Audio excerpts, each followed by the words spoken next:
Before we get underway, let's get Tribe out of here right now. That's all I needed. Listen, let me tell you, trolls, something that coming in from other teams.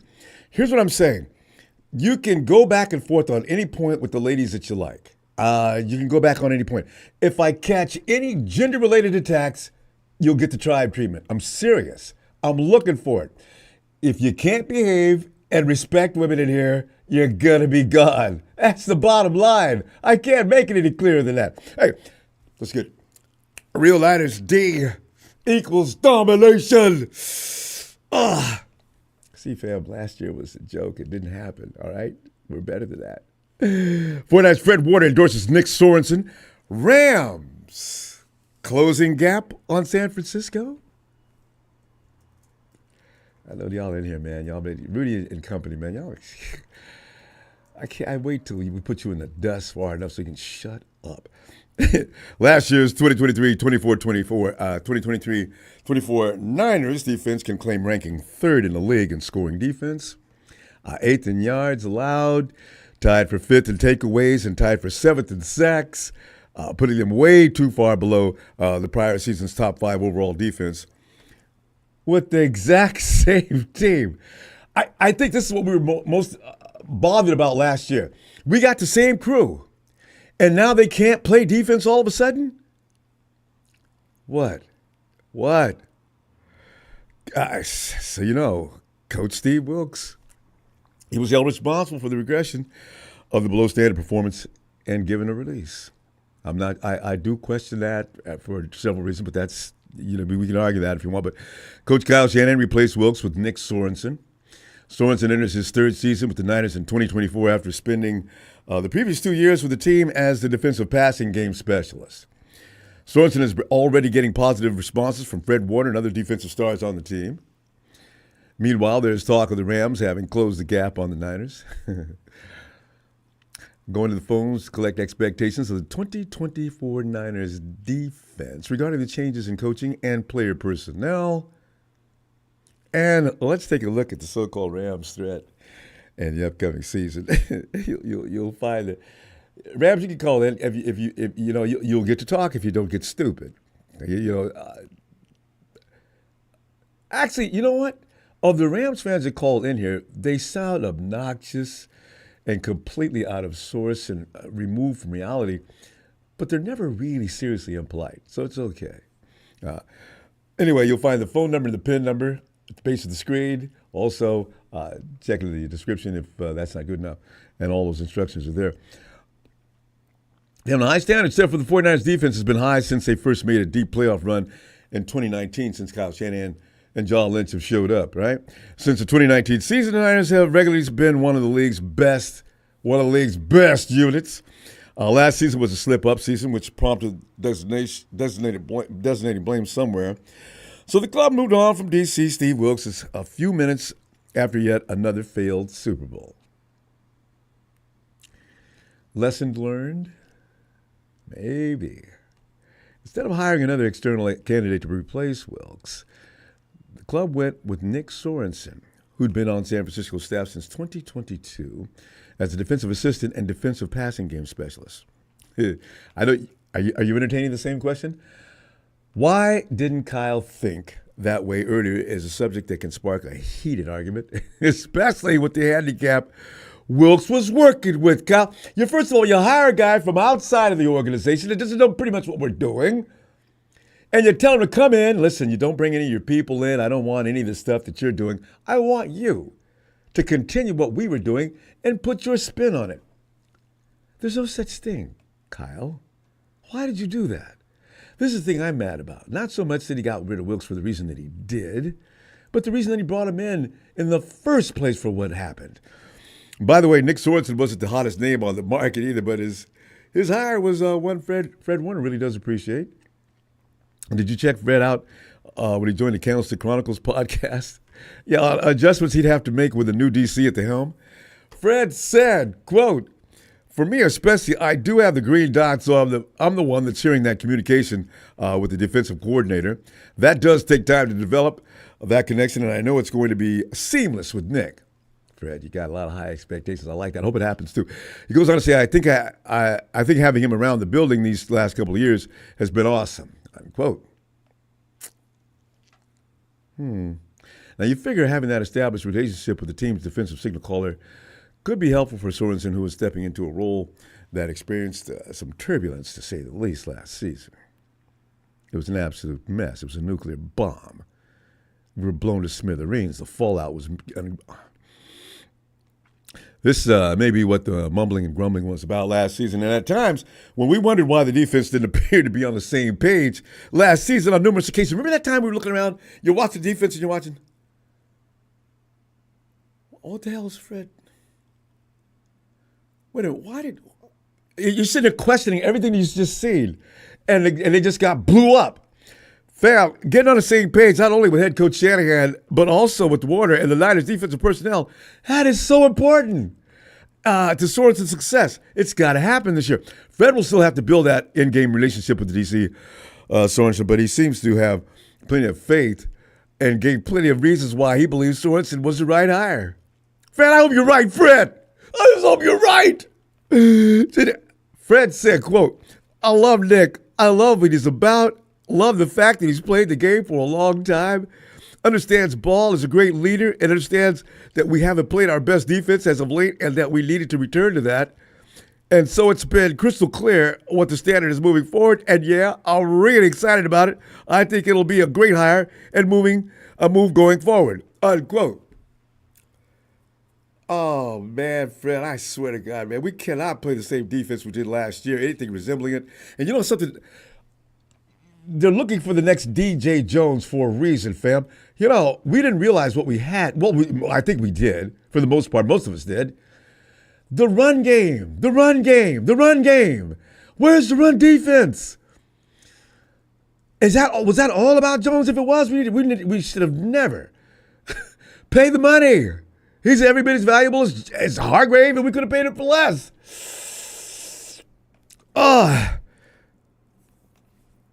Several analysts have praised the Rams for their strong draft class. They had a strong draft class last year, too. And, of course, Rudy and company made sure we all knew about that. I love the part where he said that, quoting Rudy, of course, Stetson Bennett the third may be the steal of the draft. That's still my favorite. Anyway, that is what triggered speculation about whether last year's Rams might have closed the gap on the 49ers. Judy Batiste of NFL Media compiled a list of the most vulnerable reigning division champions heading into the 2024 season. Wait, Miss Batista didn't put the Niners on the list to be taken down. What she believes, the Niners are still considered the class of the NFC West, with little concern about being dethroned. But Judy does wonder how much the Rams have improved over this offseason. We won't have to wait long this season to find out. The Niners and Rams are set to face off at Levi's South in Week 3. Didn't we play them in Week 3 last year? Schedule makers, man. You guys forget. Niners have dominated recent regular season matchups with its Rams. Winning 9 of the last 10. The only loss came during last season's finale. A game in which most starters were either limited or did not play, since both teams had already clinched playoff spots. And then you go to Twitter. There's, we finally got him. We took him down. You've seen it. That's what they do. Judy said, quote, the 49ers have a wildly talented roster, even with trade rumors swirling around Deebo Samuel and Brandon Aiyuk. And even following the departure of defensive stalwart Eric Armstead. They remain this close to winning a Super Bowl, have a young, still ascending quarterback, Brock Purdy, the defending Offensive Player of the Year, Christian McCaffrey, name brand stars, and many other positions, and an offensive mastermind and head coach. Not my words, Jalen. I'm just reading it. That's what Judy said. Because I know Jalen make up Ronbo, but you don't ever refer to Kyle Shanahan as mastermind. He really gets upset. But that being said, we get it, right? The Niners didn't receive as high marks for their draft class, but Shanahan and Lynch believe they have bolstered their roster for the future. 9 out of 10 49er fans expected San Francisco to address the offensive line with their first-round selection. But what did they do? Everybody fell off this. What did they do? We all fell off the chair. The team who's had a 31 overall pick, and we thought for sure there was never going to be a 31 to begin with. At least I did. And they're going to trade up to around, maybe. If you use a Jimmy Johnson thing to calculate, it would have cost them a boatload of assets. Okay, but how bad do we need an offensive lineman? We all know that Trent Williams is not going to last forever, and we've had enough of McKivitz on the right side. Get us an offensive lineman.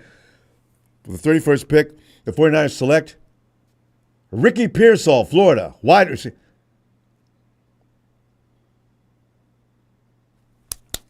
I must be asleep. No way they did that. Are you serious? Ow. They did. So, since then I've calmed down about that. I don't feel so. Because it seems like they've done some things with the offensive line that we didn't realize they were going to do. I like Pooney and some of the other guys running around there. Some of the guys they picked up. This might work, fam. The offensive line might not be nearly as bad as we're concerned. But as far as the future goes, we still don't have a left tackle. We're used to having premier left tackles. I thought this would be the year they do that. Now you got to get one next year, and hopefully it won't take him long to realize how to do his job with Shanahan's offensive system. So we had Pearsall, another wide receiver, to an already talented position group. Still, Judy believes it would be unwise for the Niners to overlook the Rams, who could be poised for another playoff push. And I'm not that homerish. I am, but I'm not. The red and gold glasses can come off when I'm looking at the Rams. I realize that and I hate to admit this, I really do, but they're a solid organization. I just don't. Judy went on to explain, quote, the greatest threat, as always, is likely to come from the Rams, and I agree with that. The Hawks are in turmoil. They've got some things they've got to address first before they challenge the 49ers. There's always an upset, but that's what it had to be called, an upset, if the Hawks were to beat the 49ers. But the Rams, who exceed expectations in what was supposed to be a reset season last year and put together a strong draft class with an emphasis on trying to replace the disruptiveness of the retired Aaron Donald. Now that's where. See, that's why I feel no fear of the Rams now. Aaron Donald created more havoc and had bigger impact on the game than I think Stafford myself. And then you talk to a marketing pro and he'll tell you, Matthew Dime Stafford, man, that's why. Well, I don't know about all that. He's okay. He is good. But I don't know if he's the reason why you guys have any possible way of beating the 49ers. The first meeting between the teams comes in week 3, as I mentioned, and Levi South.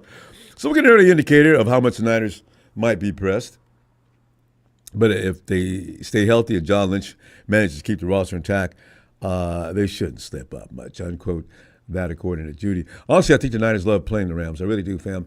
The Niners seem so inspired every time they play the Rams, with the exception that one time when they were actually playing inspired at the time. They were a little hurt. And we had a couple of key moments on defense that just opened the door up wide enough for the Rams to get away. That one accident with the SoCal boys at absolutely the wrong time. You expect them to take. I really do. I expect the 49ers to go down south this time, take off the belts, and lay a whooping on the Rams just to clear the air on any silly expectations of 2024, and let everybody know. Look, don't. This is not enough. Okay, they ain't gonna be beating us. Fam, also based on what Fred Warner is feeling, are you feeling safe with Nick Sorenson? See, I kind of felt good about Steve Wilks last year. Of course, I didn't think about it in depth enough to realize, no, we were in trouble as soon as they made that hire, especially with stipulations that Kyle Shanahan put on Wilks. Had him, he's sitting up in the balcony, looking down. I thought that might be an advantage, so he could see the field better. No, he was hiding. Also, after looking close at the SEC running back star. Then I looked at him, Corey Shrader out of Missouri, UDFA. Yeah, fam, he needs to be taken seriously. I look. His history smacks of pure glory, of pure glory in his future. I really do think that he could be a Brock Purdy of running backs. This dude, he's been doubted at every level since high school, and then after he finds his way on the field anyway, from that point in his life all the way through college, and that dude went to school in the SEC, dominated at every level. He could be one of them dudes. Doesn't look the part. He won't be denied. You heard that story about him in, was it high school? He played both ways like everybody else did in high school, linebacker, running back. He had a broken collarbone. He didn't come out of the game. He ran for over 100 yards. I think it's 124. Okay. He gets to college. He's the best in the SEC. I mean, I'm just saying. I don't know that this guy should. We gotta find a way to, I think, keep him, because there's something about certain kind of people when it comes to this game. The real gladiators that might have been born hundreds of years ago as some kind of gladiator or something that came back reincarnated as an NFL football player. That dude is amazing. I've never broken a bone in this. I've never broken a bone, period. But I can't imagine breaking a bone in this area and playing football with the way you use your upper body strength. It's not just it's broken. And he's out there still playing hard. That's an animal. Sign him up. I don't care what capacity, but let's not let him leave. Matty S knows what I'm talking about with Corey Shraer. Hey, Matty. Hey, buddy. Matty, Sorensen, Fred Warner says we're going to be all right. The Rams, they think through the virtue of having a couple of good draft picks or classes that they're ready to go. And Corey Shraer. Matty, give me some. What are you thinking? Oh, shoot, buddy. I don't even know what to think, man. I was kind of funny with this defensive fire when he came. What, did he come from the Rams? Or no, San Diego, huh? Wait a minute, who? What? The what? Oh, the defensive coach. Oh, Sorensen? No. Yeah. The defensive coach, Staley. Are you scared of Staley? Yeah. Staley. Yeah. Well, he's not going to be in a position to cause any trouble. I'm not sure. Yeah, that's what I'm hoping. Yeah, I wasn't sure what to think about that one. Sorensen, I don't know a whole lot about Sorensen, but if Fred Warner likes him. Yeah, and he never talked like this about Wilks last year. Actually, nobody talked about Wilks last year. I'll give you that. Yeah. I didn't see much of Wilks until we really needed to see something from him.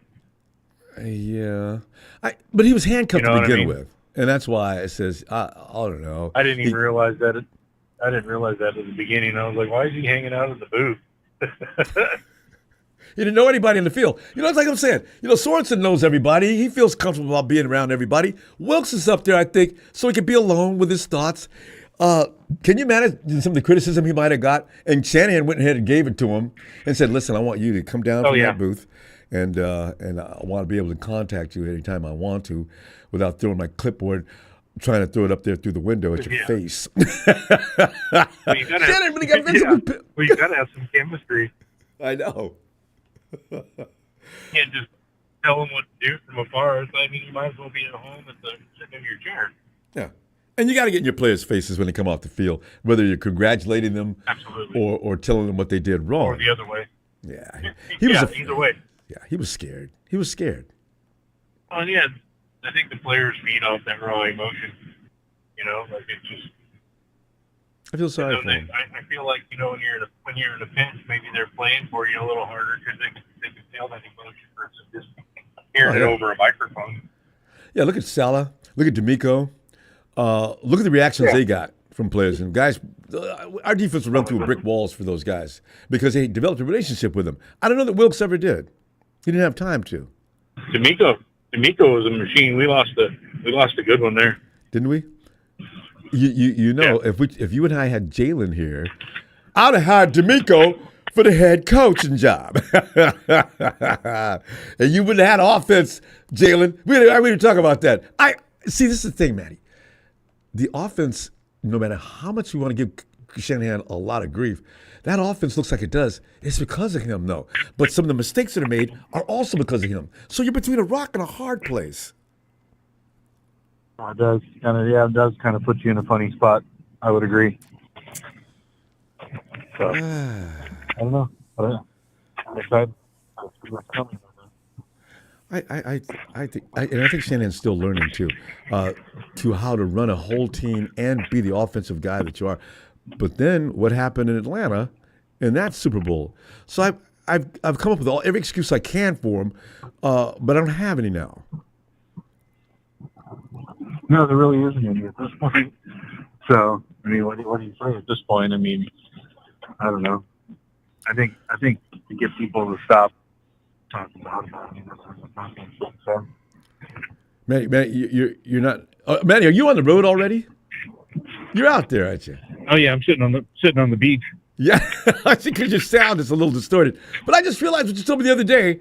Matty did it in a big it's Overland. What is your name now? Anyway, that vehicle of yours, you're sitting out somewhere in the wild open. And the beach, to be exact. Matty, reception may be affected. Matty, you gotta love Matty. Matty gets in there even while he's out cruising about. Matty. I'm not sure if we lost Matty. Anyway, I'm telling you right now, the defense better look good, and that run game has got to be done. The only way a 49er fan is going to feel secure is if we're stopping the run as we usually do, saying things like, well, we went 6 weeks now and not a running back over 70 yards. That's what I'm talking about. That's the kind of thing we got to continue to have. If we don't, then bad things are going to happen. So I'm trying to figure out. Matty, you there yet? I'm trying to figure out what's going to happen. I'm loving the fact that we got some real studs, even in the secondary, because if you're going to run, you're going to run into Mustafa and guys like that. The defensive front line, we don't really know. Oh, man. Some of the guys they picked up, the guy from Cleveland, the Texan we picked up. So it's going to be a little bit rougher to ting. So I don't know. I don't expect the defense to look as bad. Anyway, if for no other reason other than pride, it's got to be the 49ers have got to be in a position mentally now to be in as much horror as we were last year when that run game was just totally just shredded. And by the way, CBS Sports ranked 49ers running back room at number 1. They haven't seen everybody we're going to get yet, but they do know about that coming on, right? I was amused because I says I'm a little surprised because the Packers and Lions held 2 separate clinics in the playoffs with the run game on the 49ers. So I'm not sure how in the world we're the best. Family, think about that for a minute. Are we the best running back? Well, Christian McCaffrey makes us that because he is the running game. Maybe that's what it's mainly based on because Elijah Mitchell doesn't get to play. Jordan Mason doesn't get to play. Rindo, we're going to see if he gets to play. Who else have we got back there? We got Shraer. My curiosity has been piqued about Corey Shrader. I want to know at 5'8", why is it that he got the things done that he did? Do you know he led the SEC? You know how many monsters are in the SEC? So hold the phone for a minute. We're going to get to you because Matty S. is detained. But do you know how many guys are in the SEC that are absolute monsters? And we're the best room? I mean, Corey's the best guy in the SEC? Preseason's going to be amazing. So we're gonna We're going to find out about that. Who else are some of the guys? That tall kid that we got from the Packers. That running back room's got a lot of people in it. Can Shraer actually rise above all of that? Mentally, he might be that kind of guy. CMC's on the down end of his career, huh? I might have thought that before he even came to San Francisco, but that's not going to save you any. So you're a Raven fan, aren't you? Yeah, your room rated. Your room rated, but I wouldn't. It's not the best. You guys are number 3, I think. Who else got on the phone here? Matty, well, I guess we'll have to see you when you get back. And now we go out to Tennessee. The head of the Dragon Clan. He is Papa Dragon. What?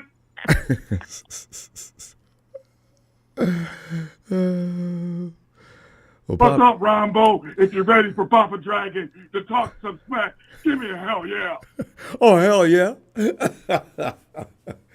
Pop, I tell you, going into the season is always it builds that tension, that excitement, that intrigue. And then Fred Warner comes out and says just what I want to hear. But then again, that's lip service. I don't know about Chris Sorensen. Pop, I bet you've got an assessment on Sorensen. And by the way, the Absolutely. Rams are supposed to be a challenge. You can talk about that. And do you know anything about Corey Shrader? Go ahead.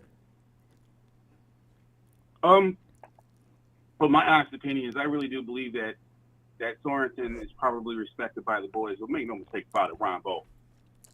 The defensive coordinator of this team is Kyle Shanahan. Basically, huh? Make no mistake about it, Ronbo. Make no mistake about it. Okay? The minute you come to somebody's football team and they tell you what you got to do, I get you're the boss. But there's a reason people are defensive coordinators. Yep. And there's a reason that Big Fangio is someplace else. Right? I'll bet that's right. Fangio's not going to come in and listen to Kyle Shanahan and dictate to him what he's going to do. No. Oh. He probably said, "Boy, I was coaching defense when you was still shitting your pants." What are you talking about? Now I knew about Kyle Shanahan being your babysitter. Hey. If you look at the fundamentals of everything, and it just seems to me that I try to look at everything, right? So last year in the playoffs, Ronbo, who rushed for the most yards from the quarterback position? I'll tell you, Ronbo. Lamar Jackson rushed for the most yards in the playoffs. Oh, I just realized. I didn't understand the question. Yeah, absolutely. Yeah. We're talking about. I'm leading up to everything, Ronbo. First of all, their defense. I don't like looking at last year's statistics, and I'll tell you why. Because their defense was in the Super Bowl, and they held Kansas City to 18 points in regulation. Right? Yeah. So you tell me the Niners are going to do that, I'm going to tell you the 49ers are going to win that game. Amen to right? that. Yeah. Right? Absolutely. Now, if you look at the statistics, Ronbo, the third highest rushing quarterback in the playoffs last year was Mr. 4.8.5, 40-yard dash, Patrick Mahomes. Wait. He was what? Number what? 3? He was 3. Who was number 2? 3 was he had 100. No, he was 3. No, I was just wondering who number 2 was. Allen, oh, okay. Oh, of Josh course. Allen was number 2. He beat him by 5 yards. That's okay. Now, in third place was Brock Purdy. I'm sorry, fourth place is Brock Purdy behind Patrick Mahomes. However, Patrick Mahomes almost doubled his rushing yards. Okay? Mm-hmm. And he had a high rate of yards per carry. Yeah. 6.1 to Purdy's 5.3. Okay? And surprisingly, if you look at everything, and I like to look at everything, Rob. I know. There's a quarterback running 7.5 yards per rush. Only problem is his dumbass only ran 6 times, and that's Dak Prescott. What I'm trying to make is, this is my point. Always bring Jack in for a bad example. Go ahead. I'm getting to my point. My point is that when there's free yards on the field, the quarterback has to be able to go get those. Oh, yeah. You just do in today's NFL. That's right. Okay?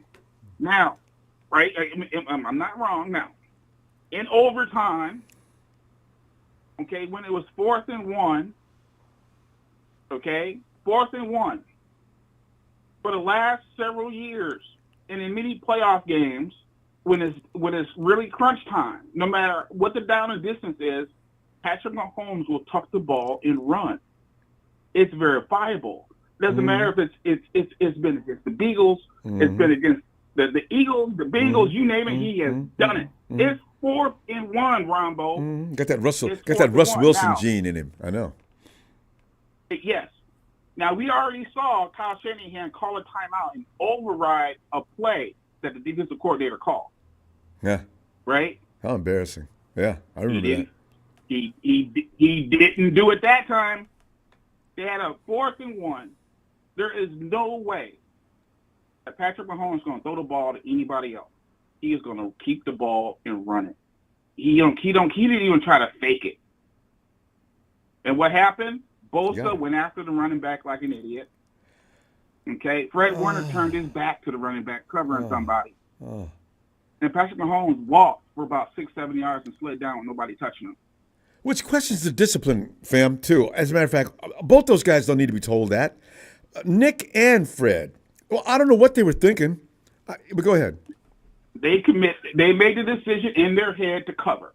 They made the decision in their head before this play was snapped to do that, as opposed to saying, you know what, they can have the first down, but Patrick Mahomes ain't getting it. Or I'm going to hit him. Right out. You know, kind of how what the Ravens did to Kaepernick in the Super Bowl, they just kept hitting him. Yeah. He's trying to hand the ball off. Yeah. It's all about preparation and preparing your defense. So their defense was good enough last year to win the Super Bowl. Mm-hmm. They'll be good enough this year.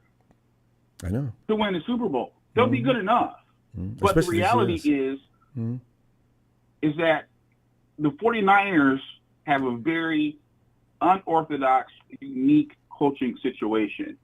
That is, and you saw what happened to the New England Patriots with their coaching situation, where they didn't have an offensive coordinator, and they had this guy calling the plays, and in 1 week this guy's calling the plays. Guess what?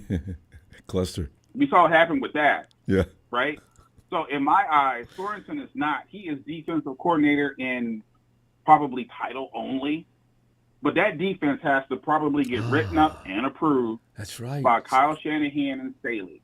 It's going to be Kyle Shanahan and Staley looking over those plans, making changes to those plans, approving certain things, not letting certain things happen. And intervening on certain calls.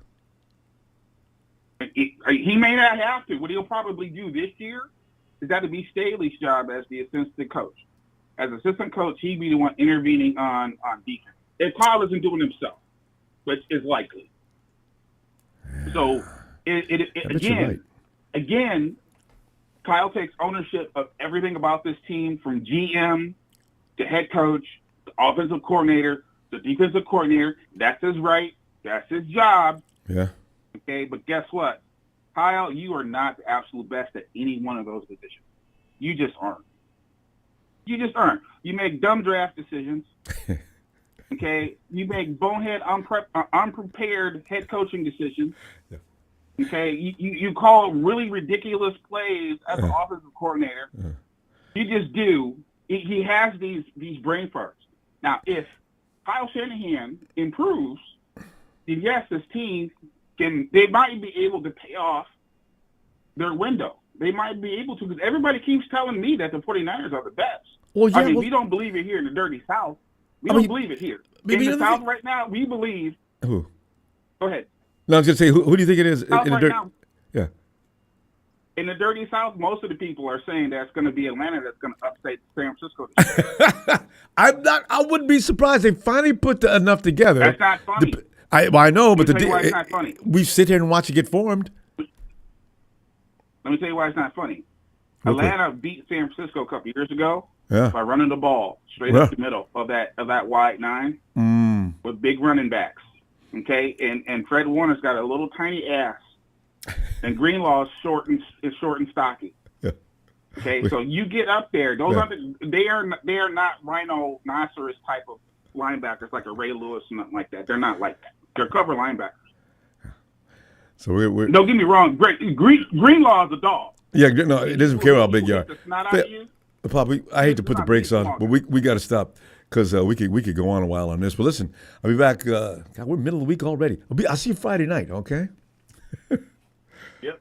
All I'm saying, that's all I gotta say, Ronbo, is remember the 40. I'm just saying, if I see this stuff, and again, I'm very analytical. If I see this stuff, I don't know how come they don't see it. I really don't. Oh, you know, I want to get into that. Don't remind me of that subject when you get back with Friday, because I'm just saying, if Bosa doesn't chase down Pacquiao, whatever his name is, Pachinko, if he doesn't chase him down and just hit the quarterback, they won the Super Bowl. Right.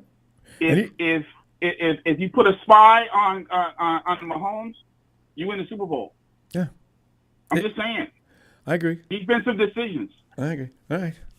Let me see you Friday. Period. I agree. Yeah, I'll see you Friday. All right, fam. Night, Pop. Correct. Already. Dr. Papa's signing off. Get out to the fam. Oh, you gotta love him. Yeah, all right, Matty, you got disconnected. Come on back, Matty. What happened there? You okay now? We were just sitting on the beach. Yeah, I just got disconnected, and then we went back up to the campsite. So we're just chilling around the camp.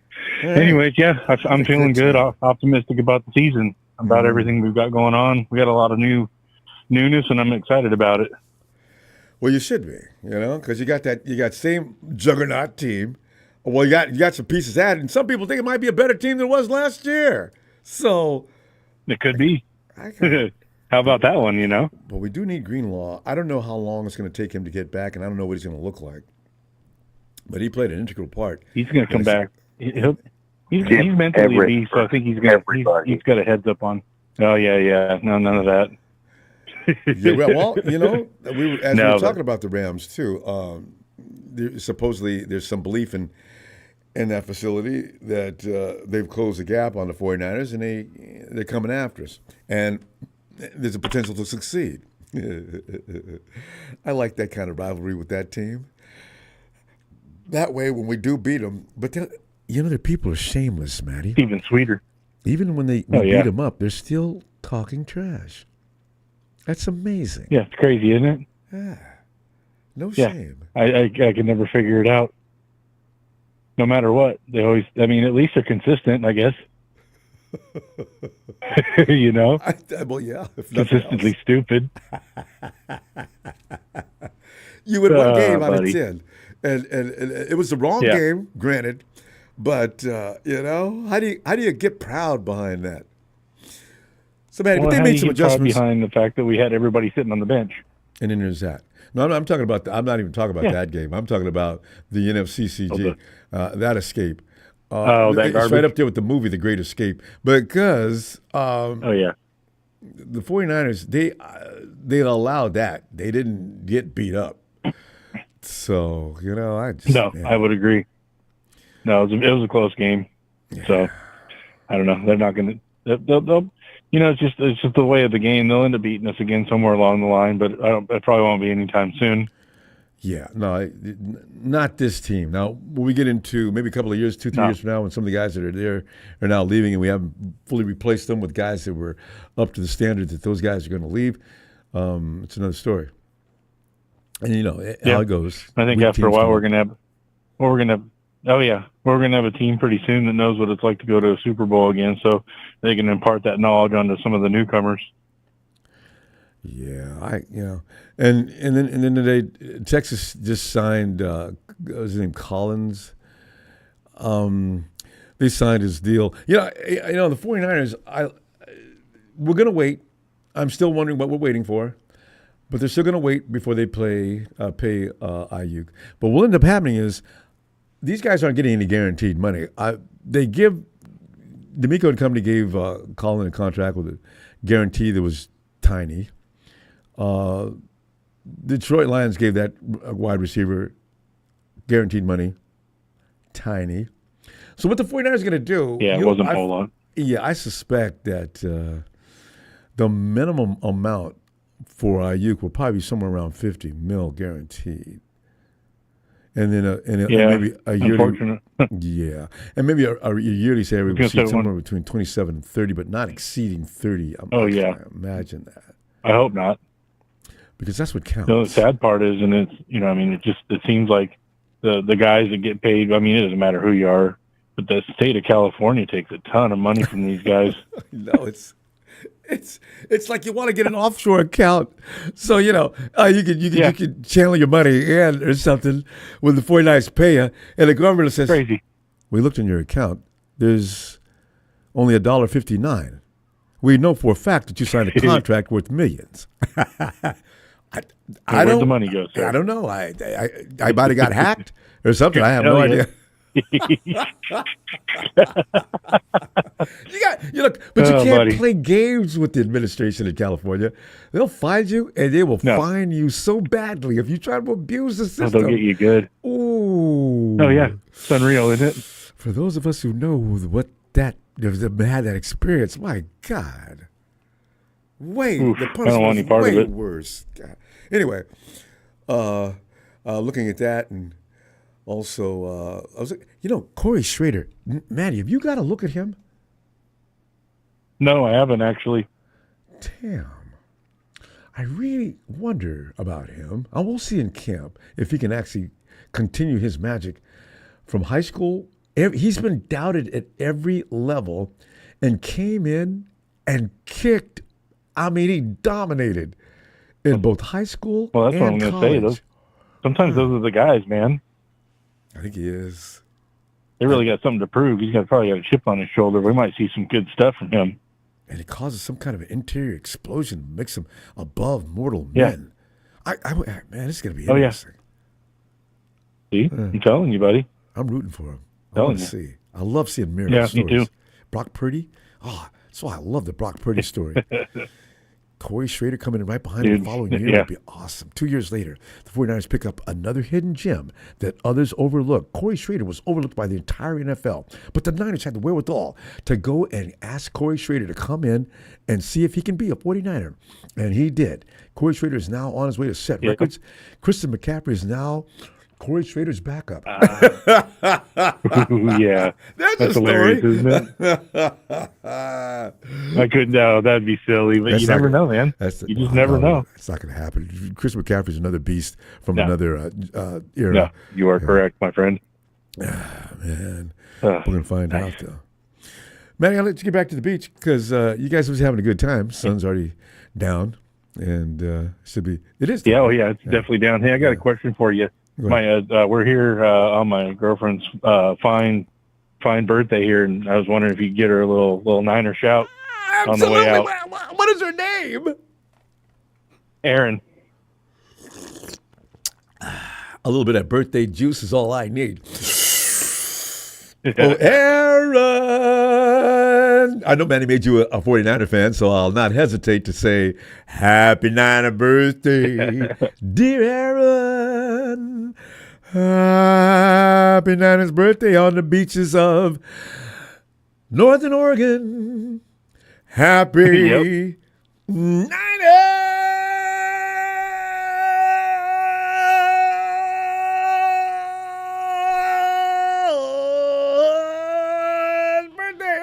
Have a good time out there. Yeah, buddy. Oh, yeah, we're going to have a blast, buddy. Oh, you do that, Matty. You owe it to yourself. And the trip you're having should be definitely done to the max. Terry, I'll be back Friday. If you're still out there, buddy. that's, you can find me right here. All right. We'll be back on Thursday, so I'll catch you on Friday evening. All right. Looking forward to it. Night, Matty. All right, buddy. Yeah, have a good night, brother. You too. It's always a pleasure. Thanks, Matty. Same here. All right, buddy. Hey, and speaking of Aaron, the other Aaron. Hey, yo, Aaron. Ronbo. Aaron. Hey, man, I'm sitting here dissecting and taking apart some of the things that Fred Warner said.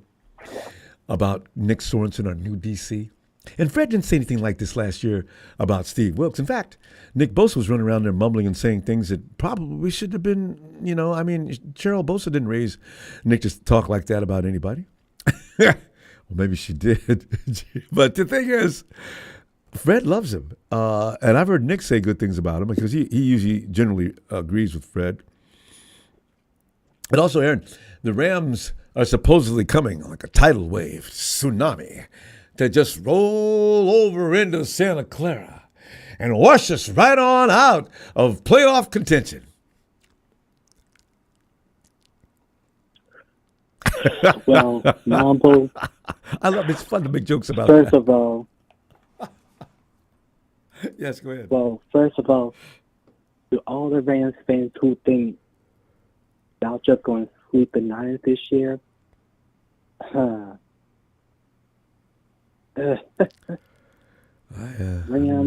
Yeah. but Rams, y'all just in this chest because we're relevant than y'all are. Because even Los Angeles is all about the Lakers and the Dodgers. I mean, they don't give a damn about the Rams. I know, right? And I think the Chargers are going to get more love. I'd say after week 3, week 4, because, they look like the sexier team now, right? They got the coach. They got a program that's probably going to they're probably going to excel. And, they got everything in place. The Rams are still semi-rebuilding, but not really. They're plugging in pieces. And that's why I gave the Rams credit. Because while they're putting together that structure, they made it to the playoffs last year, Aaron. We can't even laugh about that. They actually did. And lost barely to the Lions, where we had to fight tooth and nail to beat them. I mean, hey, you gotta give credit where it's due. So I hate to when it comes to the Rams.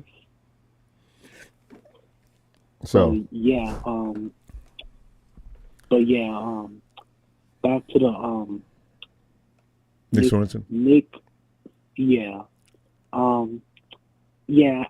I think most of the players kind of know him more than they did with Steve Wilks, because I think they respect Nick more than Steve did. So, yeah, they all do. Aaron, just before you go though, that's go further. That could be a problem. Now, what if Nick does a great job and he gets pulled for a coaching job next year? Now, how long can this go on? We're going to run out of bodies. And if people don't know, it's a collective effort. It's not just the coach at this point. Now, D'Amico and Robert Saleh pretty much were on their own. But I don't know about Nick. Well, I could be wrong. Well, we'll see. But go ahead. Yeah, I mean, I think, in my opinion, I think the reason they hire Nick Sorensen is because they kind of want to keep the same scheme, like the wide 9. You're right. The cover 3 scheme. Mm-hmm. So, because they didn't really want to change the whole scheme of the defense, like going to a 3-4. Yeah, I think that's going to be too much of a transition. So, but I got this weird feeling that Brandon Staley is probably going to be in the mix with, helping out with Nick Sorensen. Well, Brandon Staley, we might be wrong about Brandon. We're judging Brandon Staley on the mess that he made with the Chargers. So he's not going to be out there going for first down in situations where he really should punt, because he's not going to be able to make that call.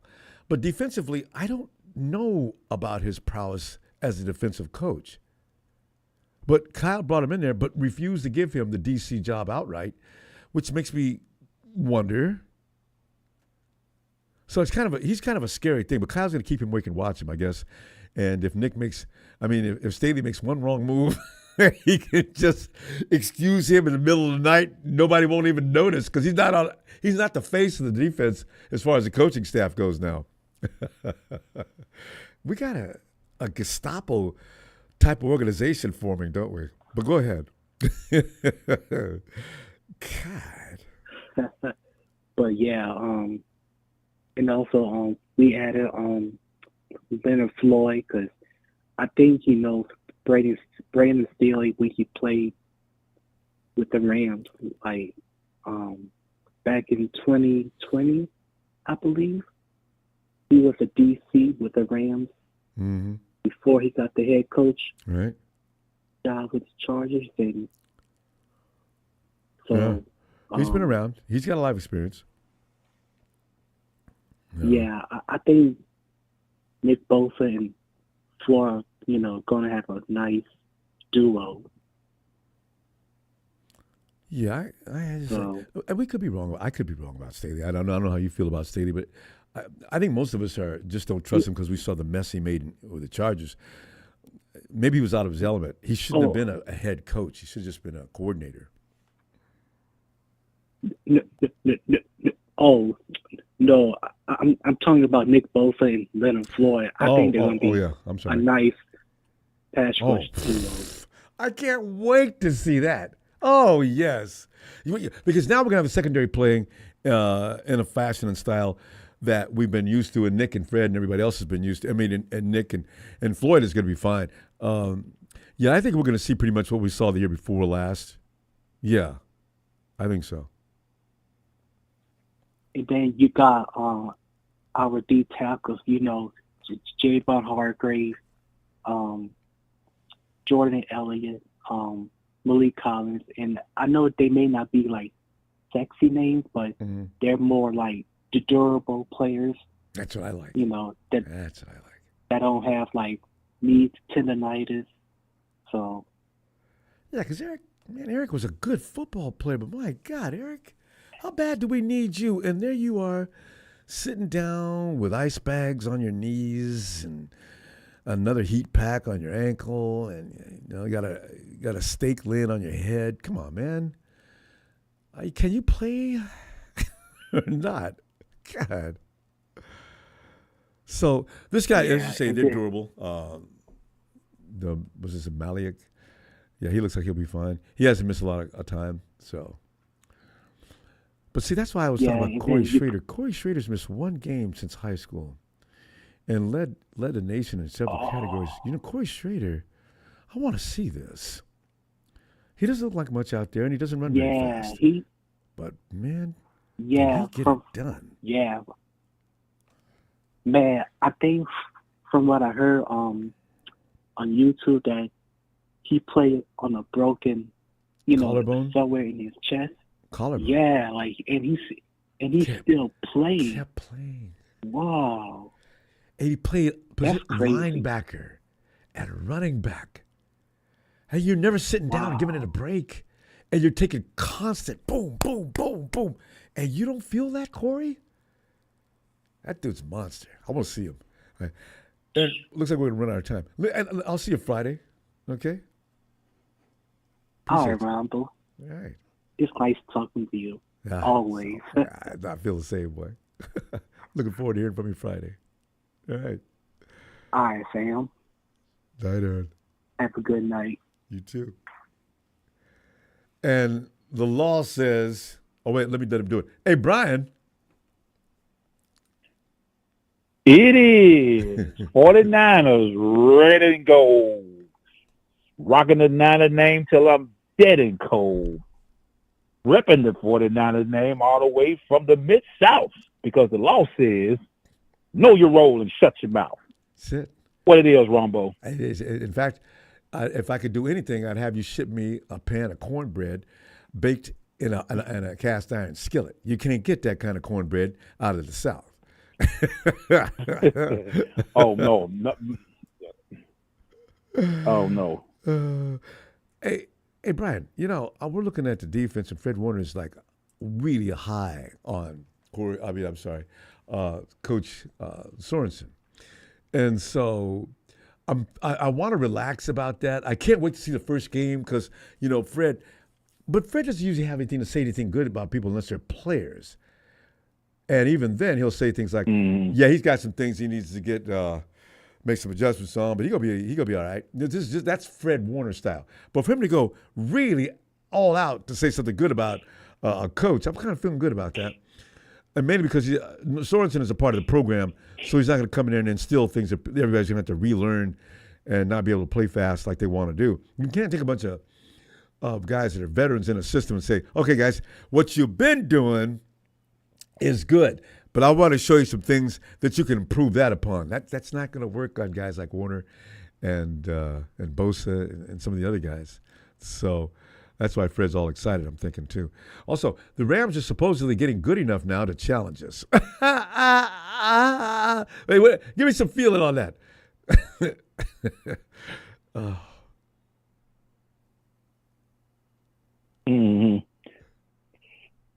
Yeah, Ronbo, you still there? Yeah, I was waiting for you to respond. Go ahead. Oh, sorry. I had a brain fart for a minute.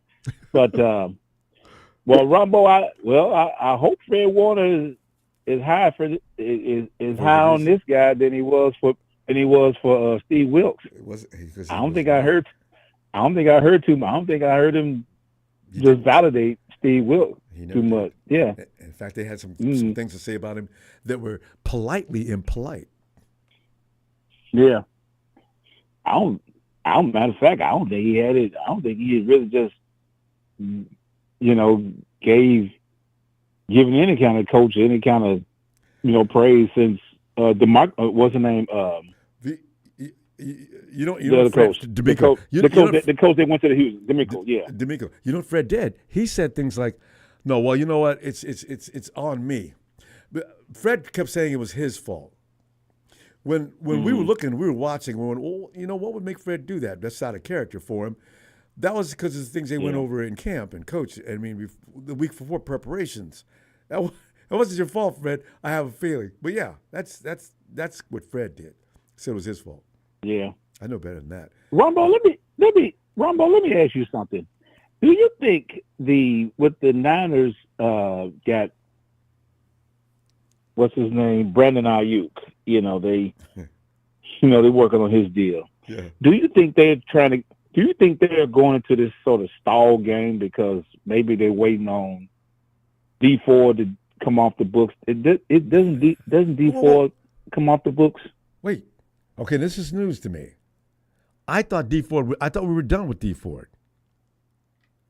I was thinking after. I think I heard somewhere a while back. I think somebody had mentioned. I don't know if it was on NFL Network or whatever.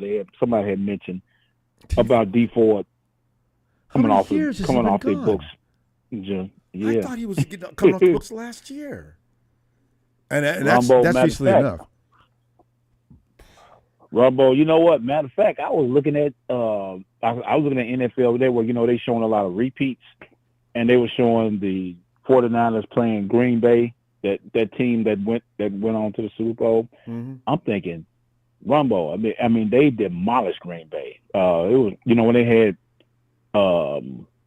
Raheem Mostert at running back. Yeah, I'm thinking, Rumbo. I don't know why they didn't win that Super Bowl that year. I don't know how. Again, immaturity. How? Immaturity that year on both Shanahan's position as a head coach, because he had just only been doing that for 2-3 years, right? The second year, 2017, 2018. That was the second year. Yeah. And also, the players we had, they were like wide-eyed and deer in the headlights, as Richard Sherman described them coming into that venue. And Richard had to tell them everything. Well, they were just a bunch of kids that you could play good football, but maybe when it came to mental stress, they might collapse, and they did. And I said it before the season started. I don't know if they're ready for a Super Bowl, guys, but I hope so. Well, we got it. Yeah. And crumbled in the fourth inning. Because it was like that game. When they played Green Bay, man, Green Bay did not have an answer for that running game. The Niners were like moving the ball at will. Raheem Mostert Mostert, he was just running. I mean, he was wanted to do. gassing Green Bay. That's why I was like, man, I don't know why they didn't win. They couldn't win that Super Bowl. And didn't want to run in the Super Bowl. We should have ran some more. And that's why I don't understand why people got mad because Raheem Mostert was running. Jimmy ain't doing a damn thing. Why does Jimmy let him stay the hell out of the way? Raheem Mostert's got this. You know? Yeah. I said, whoa, they can't do a thing. How many yards did he get? I think if they'd have gave them, if they'd have fed Mostert more, man, maybe they probably would have won the Super Bowl. You think? Mostert talked if about they'd have fed him more. Yeah, Mostert talked about that because eventually he would have broke him. Yeah, and Debo. Mm-hmm. Debo's taking him. Debo and Jimmy drop it off as soon as Jimmy got past the line of scrimmage or to the side and let Debo go. They could not stop the 49ers from running, period. Whether it be Mostert or Debo. Also, let me comment on, I already know this guy. I just know him from when you talk to him. Mr. Marketing Pro. Now, I know he's your comedy relief and all of that, but tell him to keep it. He needs to keep our quarterback's name out of his mouth. I don't want to hear nothing about any comments about his past or whatever. I'm like, wasn't Brock Purdy one of the top passers in the league last year? Most people won't acknowledge that. I know he was in. And I know he was in MVP discussion. He was in MVP discussion. All the way up until late in the season. Right. So I don't want to hear nothing. And going forward, I don't want to hear nothing else about him passing the ball. I'm thinking, wait a minute now. This guy's got, too many numbers to be talked about like that. This guy, I'm like, didn't his receiver core, didn't he have like about 3 guys go over 1,000 yards, like almost 1,000 yards? Yes. I'm not saying he's Jim Kelly, but to me, he's getting it. When it comes time to pass, he's getting it done. The numbers speak for itself. So I don't know what the heck Brian Marketing Pro was talking about. First full season. And just coming off of rehabbing in the offseason on his arm. And then he comes in and he goes to the Super Bowl, yet he can't get the respect that he deserves. So we're gonna spend a lot of time continuing having these arguments with outsiders who don't know what the hell they're talking about. They just don't. I said, wait till Ronbo come over again. I will make sure I bring that. Make sure I bring that up.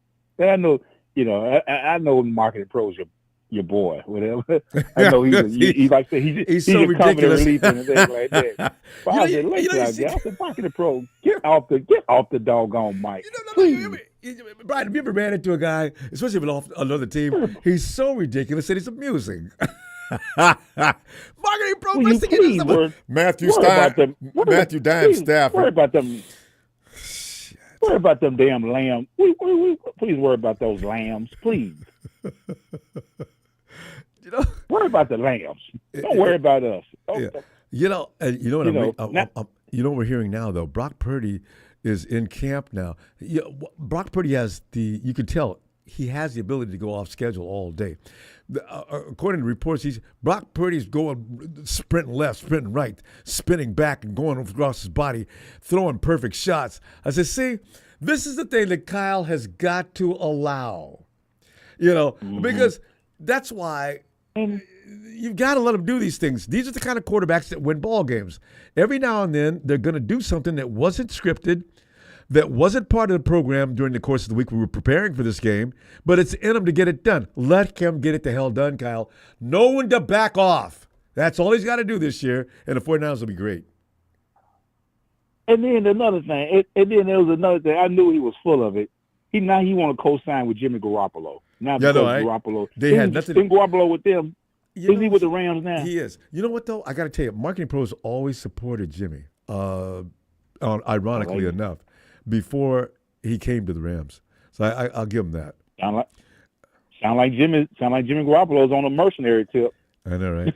I honestly, though, Brian, I don't want to see him at the wrong time. Because here's the thing. He knows too much about how we operate. That's the only thing that bothers me. His skills and everything else is one thing, but that he knows what we do. He can fill McVay's head with everything he needs to know. We've changed offensively some, and he doesn't know Brock Purdy, McVay, no matter what. But I still don't want him to know the inner workings in the scheme, the basic scheme of what Kyle Shanahan likes to do. Anybody but a quarterback can go to another team, and I'll be fine. But not a quarterback. Anyway, But you know, Jimmy got an injury history, so I know. Maybe our look he might not play. We might only see one out of the two times we play him. He'll find a way to get hurt. Jimmy will find a way to get hurt, guaranteed. Brian, I don't know we're so far over time. We got to go, Brian. I'll see you Friday. All right, Ronbo, shout out to you, shout out to the faithful, and shout out to always the production. The law is finally out. I appreciate it. Thanks, Brian. Looking forward to hearing from you Friday. All right, Ronbo. See you Friday. Night, man. Hey, Michael. Hey, Ronbo, how's your night going, buddy? Life's going all right, man. You know, it's a holiday weekend coming off of, just kicking back. Holiday weekend. My daughter's, it's funny. Canada, their Memorial Day was a week ago, before ours. Theirs a week before ours. I know, and Canada Day. And Canada's July 1st, and America's July 4th. It's amazing. Thanksgiving is October. They eat turkey in October. I didn't even know they ate turkey. Yep. Really? Mm-hmm. Ooh, that's interesting. She was watching some of the practice on her thing today on her tablet, watching some of the 49er practice, OTA stuff. Did you say prices? Oh, yeah. In Canada, they're going nuts now. Inflation's out of control. People are paying top dollar for every and any little thing. I mean, it's really bad. Yeah, but she told me the 49ers look pretty good. She was watching some of it. That's what she likes to do. She likes to check out how the 49ers look, and then she's giving me the news. Yeah. Says, Dad, these guys look good so far, yeah. Your daughter's she's in Canada? She's in Canada? Her and her mother's in Newfoundland, Canada. Yeah, they're both in Canada. Okay. I'm stuck here in the U.S. now. So I guess, Well, the only thing, I only have one problem with Canada, and is that they roll their bacon round. I'll give a Canadian some trouble about that forever. Round bacon. I call it bacon. I said bacon. She gets mad. I said, this is not bacon. This is ham. What do you mean it's ham? This is bacon. Yeah. You Americans, man, everything you guys do, it's the standard. And bacon doesn't have to be flat. Guys, that's ham. The only thing they got me mad tonight, Big Ball and Zerper were going after her, like bullying her. Yeah, they said something about her dead half sister. I said, no, they better not. That's my other daughter that passed away 10 years ago. They better not talk about her. Hell no. I get so tired. I miss my other daughter. She died 10 years ago from a her mother got hit by a car and died. Yeah.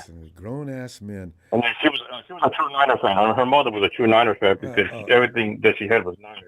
Okay, Zerper. So they buried her with Zerper. Don't let me. Zerper, you like hanging out here? Stop it. Right? Yep. Talk football. Or talk somewhere else. Yeah, football is anything. You don't talk about somebody's dead daughter. Right. You don't do that. Michael, I'm gonna keep an eye on that. And let's get on to the 49ers. Right. Yeah, but she says that Purdy looks good. The main thing is she believes that Aiyuk is going to sign. She believes in that. She knows that Aiyuk is going to sign. You wait. I know he wants a little bit more, but you wait. He's going to sign.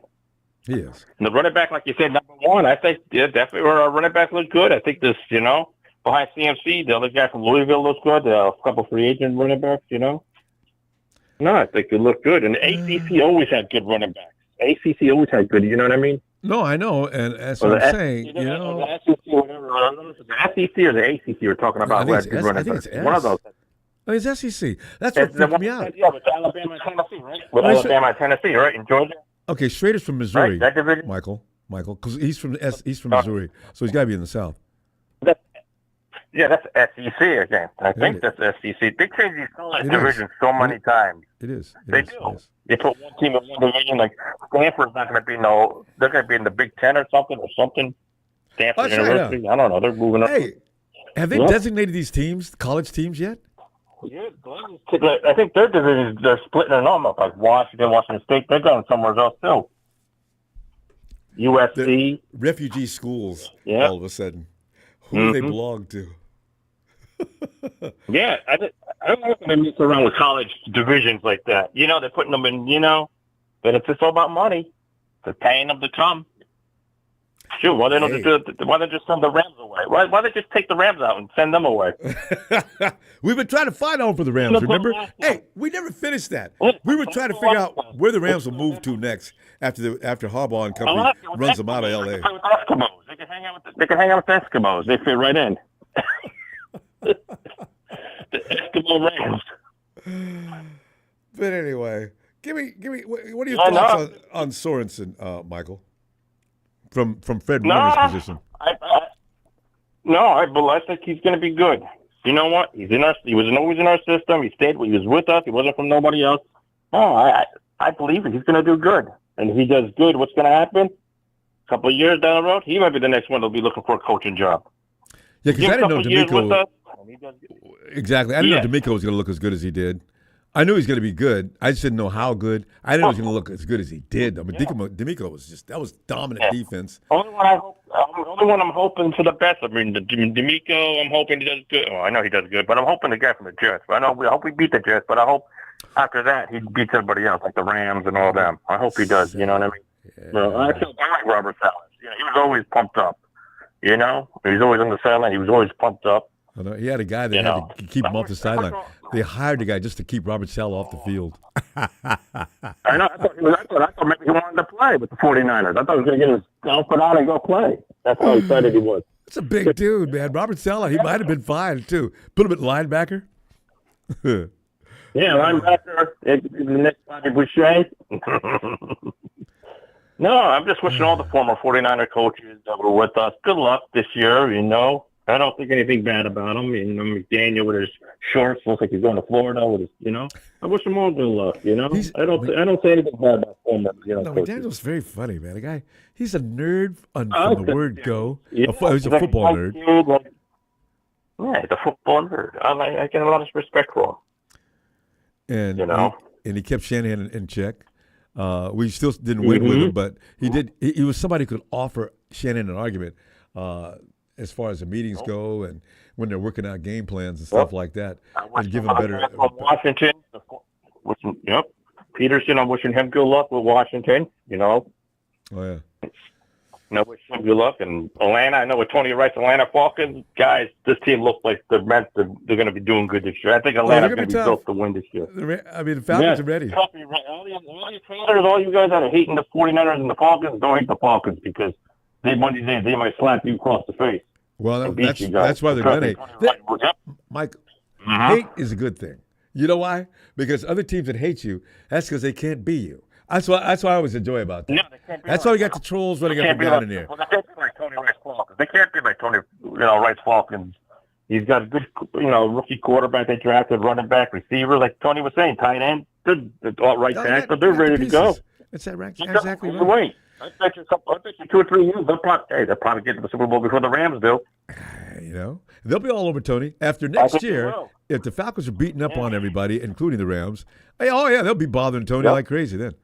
And any chat that Tony goes to, they'll find him. If Tony's not running his own. I'll celebrate with Tony. Have a couple of drinks, no, and I can go out and buy an Atlanta Falcons jersey just to celebrate. Just to piss off. If nothing else, to piss the Rams off. I got to give a shout to 49 Brian, too, man, the king. That's right. He called him the king of the chat. Yep. Yeah, but we're still not. She's gender attacks. She's saying with the Niners and Eagles. That's the main thing is hoping that the Niners have a good year. That's she wants me to be happy to win. I said we will. We got a good team around it, and then she knows Atlanta's going to be crawling up there. And she thinks Atlanta's going to crawl fast to get into the Super Bowl for the Rams. Forget it. Cowboys, forget it. They're gone. They're going to fade out. Cowboys going to fade out. No, they're mentally whipped. I can't imagine what they're going to be. Most of the guys on the team probably looking for a way to get out. Packers are live over the next line over the Rams and over the. Yeah, look out for the Packers. Look out for Detroit. My God, look out for Detroit. Now one team I can say to watch out. If they do good, I don't know. It's Chicago. Giants, Eagles are going to be involved. I don't know to what degree though. Yep. The Eagles are a hard call to make right now. I hope the Browns beat the Cowboys week 1. They get to play the Browns. I hope the Browns over, That defense. I don't know if that running back's back yet, though. We'll see. Well, the other running back is good too. Yeah. Yeah. We're going to see you Friday, and I'll look out for Nikita as best I can. I can't. Whenever time I look around, I don't see anything. I only hear about it. I just told him, if anything about my daughter that died, well, don't worry. I'm a man. I'll just block them. No, I'm not going to put up with that. They'll be thrown out. Talk football, trolls. Talk football with the girls. Falcons fan or Dallas fan or hockey, doesn't matter. Right. Yep. All right, Michael. See you Friday. All right, Ron. You too, bud. Have a good one, buddy. You too. Yeah. Talk football, the ladies, trolls. I'm telling you, serious. You anything gender related will not be tolerated. I'm trying to tell you, man. Guys, how do you just rude? Hey, Charles. Oh, Big Show. I know you want to hear this. Show says they're stalling because BA is at a number the front office doesn't like and not enough money to go around for everyone. Show, I got to show you know how contracts work. They're not, the AP is not going to bother. It's guaranteed money. If BA's got a problem, it's probably guaranteed money. Because the guys that are getting paid already ahead of them, they're not getting the guaranteed money. So they were stupid to sign those contracts. So, you know, Chubb, that's what I'm thinking of. So that's, so you're not going to lose Brandon Aiyuk. It would be foolish. You know how long it takes, even if we got a great running back in Ricky, it takes a while for him to get incorporated in Kyle's program. How long did it take Aiyuk? Damn near 2 years. So we're going to wait for Ricky? This is the Super Bowl window's open now show. You don't do things that are going to take you out of it. Hey, Charles. Hey, what's going on? Charles, man, I was just thinking about you because I was thinking about Demo and how they're making plans for him in the future. Show,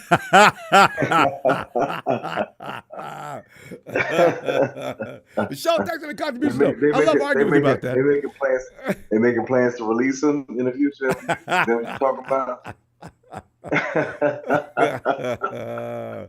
You know. I tell you right now, it's.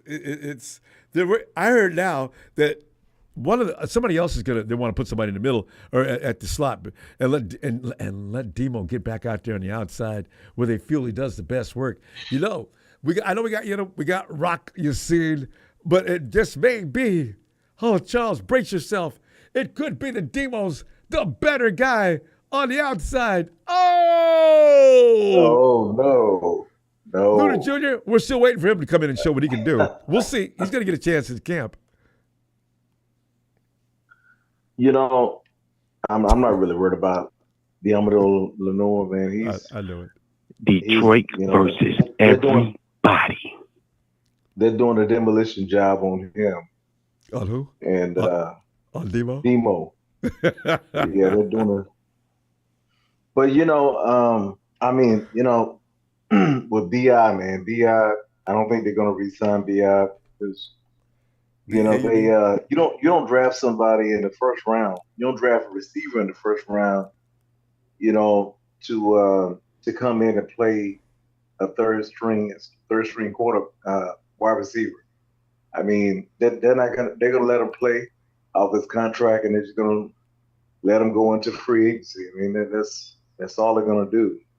Charles, is that the way you would run your team? You're not going to prepare for the future. That's not. You're going to wait till that roadblock, that detour sign comes up. You already drove 1,000 miles out of your way, and that road that sign says detour. Charles, you've got to plan for the future.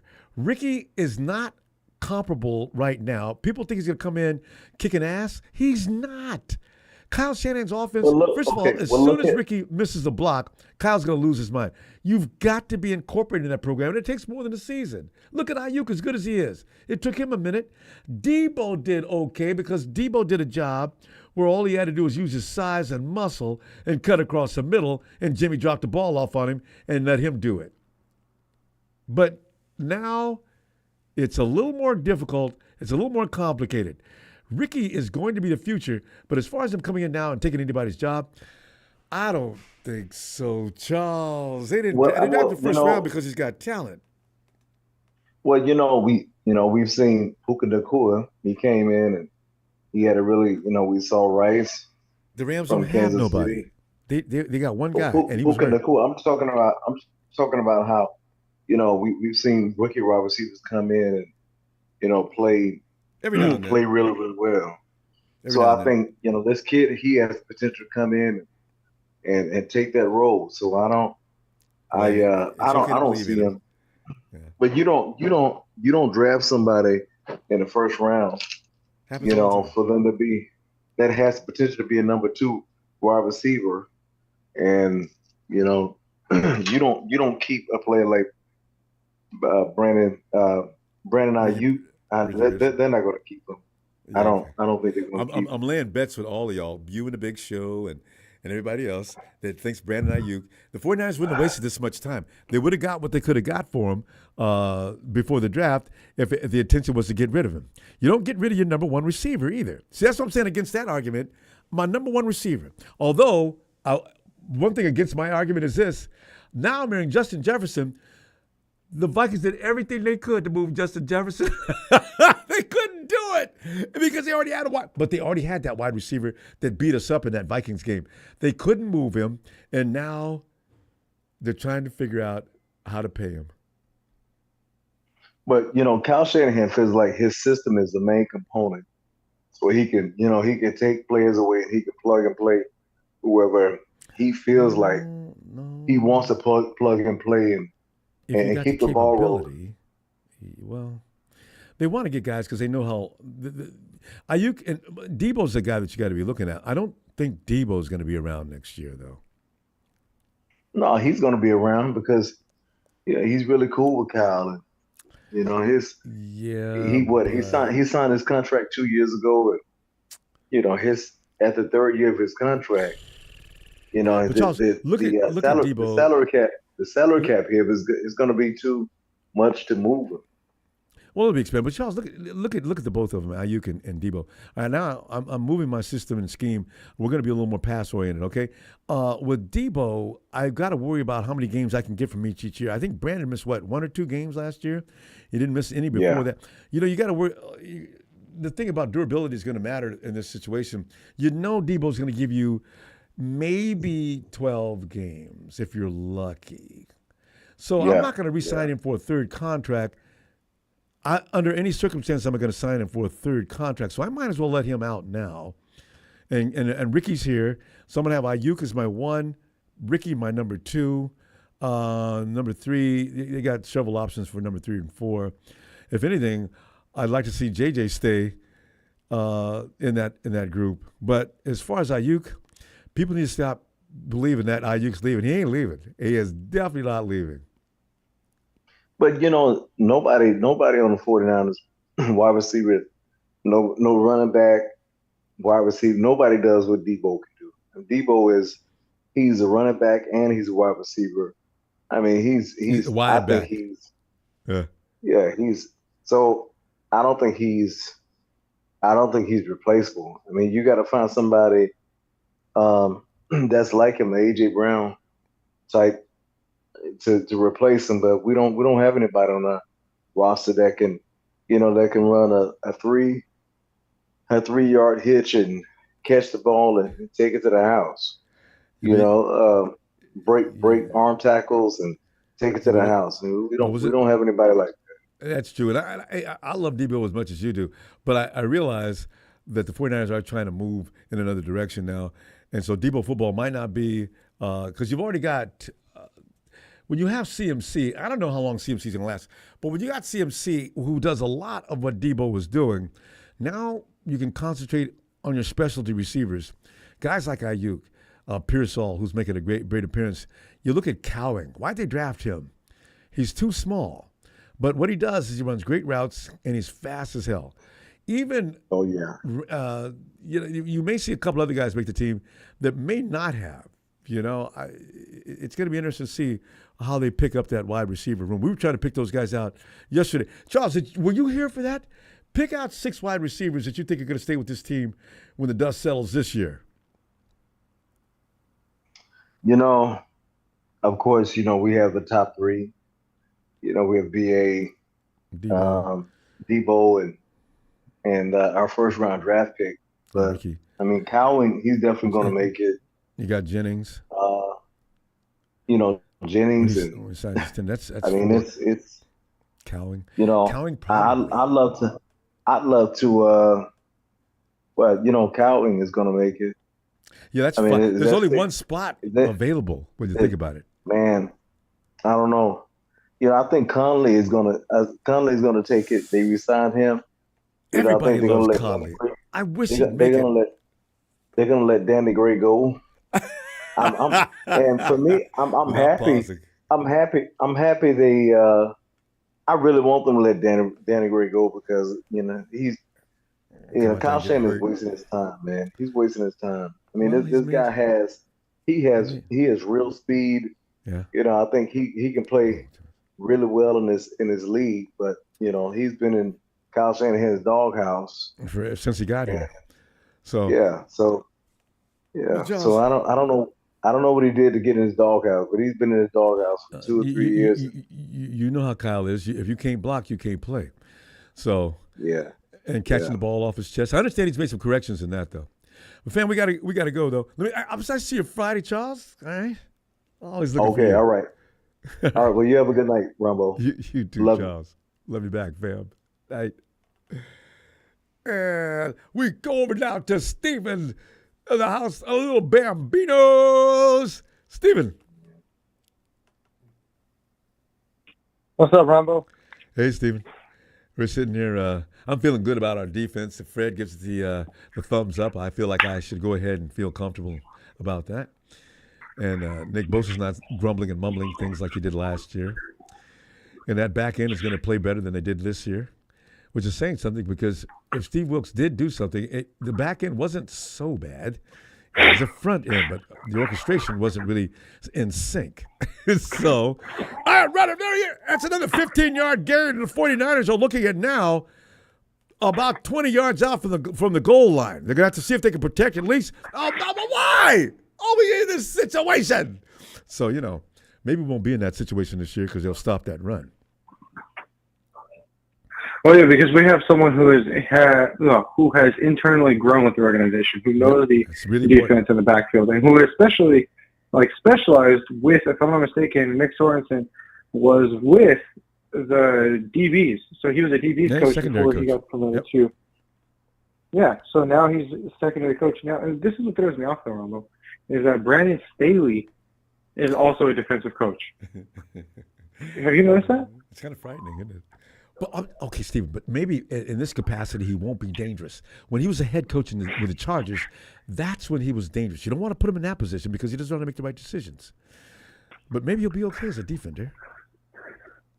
That's what I'm hoping. I mean, I don't know if we have any tape of him as a defensive coach before he became a he became a head coach. Just leave. That'll alleviate both our issues. We don't like each other anyway, so just say goodbye. Why bother? Okay, go ahead. Red Eye always starting shit. He always got some shit to say. But he ain't never come on. Better not.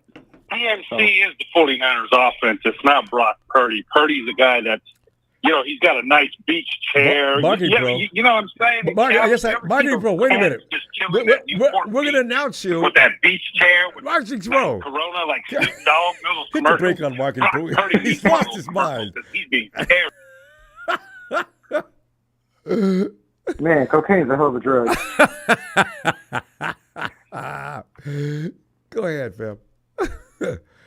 No, that was interesting. I was hoping we'd have like a three-way call like I did with Adam. That was cool. That was dope. I was hoping I could hop on sooner. If you want, I mean, it's just gonna be nothing but arguments. So that might be entertaining. Okay, let Marketing Pro back in. You want? Just for a couple of minutes. All right, let's do it. The production doesn't Marketing Pro. The production doesn't think that's a good idea. All right. Listen, but next time we'll let it go. All right. All right. Yeah, I'm all open for a three-way call like that, Ronbo. That was fun the other day. But I agree. Yeah. What was I going to say? No, I mean, it's interesting how this defense should play out. I mean, with Brandon Staley, as a defensive coach, which I don't know what position he's actually coaching that's on the defensive side, but it just seems, I don't know, it seems so strange because Nick Sorensen's also, the defensive coordinator. So who knows what that's going to play like, Yeah, because if you're like me, you worry about the influence he's going to have. Although Kyle's there to watch him and slap him when he gets out of control or says something really stupid like he did Steve Wilks. Because you remember Wilks, Kyle had no problem shaming him in front of the entire football community. Which is crazy. I felt so bad for him. Yeah, like, man, he tried to ruin that man's career, and I thought that was not cool. He may have. Like, I know he may not have got been any offers. fit. I don't think so. No, I think he did. I don't know if he went anywhere, but if he didn't, then Kyle single-handedly ruined that man's career as a head coach or as a football coach in general. Made him look incompetent. Made him look just a mess. Starting from the in time the he called Super Bowl of all time. Oh, I know. We're not blitzing? No. Wait. We're not blitzing. Okay. Kyle, could you go over and talk to him quietly? You don't have to do that. Don't make a scene. Yeah, bro, like, come on. I mean, I get it. Like, we want to win the Super Bowl, but he didn't, Kyle didn't really help either. Yeah. Well, that's why it was frustrating. So it's like, you can't point the finger at someone for losing the game when you had also a hand in it as well. Your side had just as many fuck-ups as his side. Yeah. But, hey, he's new to the organization. He's a scapegoat. That's how it is. That's how it's always going to be. Kyle will never take responsibility. He never even took responsibility for breaking Shraer's leg. Oh, God, no. Like, that's the main thing. He explained to you why it happened. Yeah. Oh, this is why it happened. No, dumbass, you decided to run power in the National Football League with a rookie quarterback. Well, yes, come on. That's number one. He's not ready for that. What are you doing? Like, I'll never forget the day he said, oh, yeah, we're going to run Shraer with power. Like, I remember that phone call we had, Ronbo. We went crazy. We're like, are you for real? Like, is he really going to do that? And he did. And look what happened. We ended up losing three quarterbacks. Four quarterbacks. Four quarterbacks. We lost all of them. We were down to our running back playing quarterback. And fortunately, he didn't play a play. They took him out, too. God. Yep. I mean, we could have – well, now that we know that Juwan Jennings can throw the damn ball pretty damn accurate, I think if we run out of quarterbacks like we did in the NFC Championship, might as well just put Jennings under center. You know what? I thought so. Okay, 49 Brand, next time I see, there's two 49 Brands. I thought so because it was totally uncharacteristic of Brian. All right. Probably marketing flow. No, Marky Pro's, I don't think he's into that. Marky Pro's into grandstanding and putting on a show about the Rams. That's not his thing. Rudy. I'll say this, Ronbo. I'll give. Yeah, and a couple other guys, maybe. I'll give this about the Rams. So check this out. So the Rams, if we were to rank it in the division as we speak right now, I would say Rams are number 2, Niners are obviously number 1, and then, Seagulls, I'm going to call them Seagulls because that's exactly what they are probably number 3, almost number 2 contender, right? And the Cardinals will never be good. So we could just keep them at the bottom and stay at the bottom. I don't know. You'll never see. The Cardinals, maybe. They need a couple of years. Ronbo, you will never see. They got a good assembly. You will never see a proud Cardinals fan. The only Cardinals fan you will see that's proud is a St. Louis Cardinal, and that's in the MLB. So you will never see a proud football Cardinals fan. We used to have a guy that used to come in all the time, and always his tagline was always, "The Cardinals have no fans; those are paid participants." That was his hashtag every time. Hey, it makes sense though. It makes sense because have you ever seen if you walk out around in Cali right now, Ronbo, you step outside your door, you go to a sporting event, or even at a bar, sports bar, will you see a Cardinals paraphernalia? No. Or somebody wearing a Cardinals hat? You're right. It's like also the you saw Laker paraphernalia all over the place for the longest time, but you never see any Clippers. Nobody's walking around with Clippers except Billy Crystal was the only person anybody knew about that was a Clipper fan. It was hilarious. Yep. Anyway. And it's crazy. It's crazy because you also see like a bunch of other celebrities rocking other gear. Like, look at Spike Lee.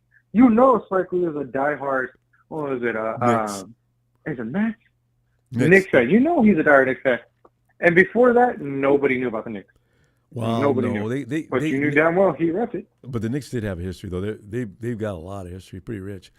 But Spike running out on the floor, and the NBA seemed to allow him to do a lot of things, running out on the floor and doing things that you're not allowed to do. Spike got away with it.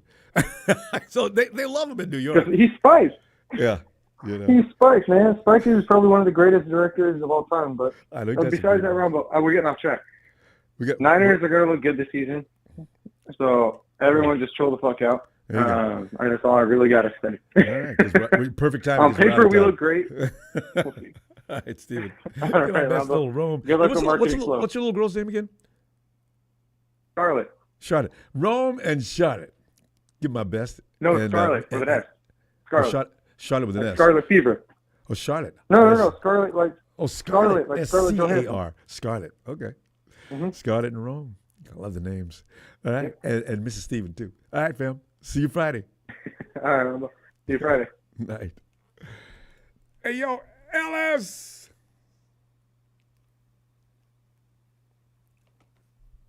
Ron Bizzle. Ellis, so, this time of year is when you notice little things that hopefully will stand up later so you can say things like, Fred told us way back before the season started that Nick Sorensen is a man to be trusted, that we need not be concerned with the defense, and they should be getting back to playing 49er defense. So I'm marking that down. You know how you got to keep notes even on our own guys and receipts. And also the Rams there's people that believe the Rams are going to come up and bite us in the booty to some degree in this upcoming season. And I'm telling you right now, Cody Shraer, I'm thinking, man, what is this? Can't wait to see him. The guy is legendary. You've played with pain before and couldn't wait to get off the field, right? And this goes all the way back to high school. I hurt my ankle twice. Actually, in the same season, and the doctor told me, you keep spraining an ankle, it's going to be kind of unstable. Well, what does that mean? Well, you're going to be walking along, it's just going to give out. Really? But I kept playing. So, this dude, Shraer, with a broken collarbone, the pain had to be crazy. I think we may have something there. But what are your feeling on this? About Cody Shraer? Yeah, he got an uphill climb to make the team, but I didn't know him because I don't follow college ball that much. But what I've read about him is, damn, really? Okay, we'll see. I called him the Brock Purdy of running back rooms. Anyway. Well, I mean, he sounds like he's a stud. He played in a really important, division in college football. Yeah. He played, against some great teams. He had some really strong games. So I'm interested in seeing, what all of the hype is about, Cody Shraer.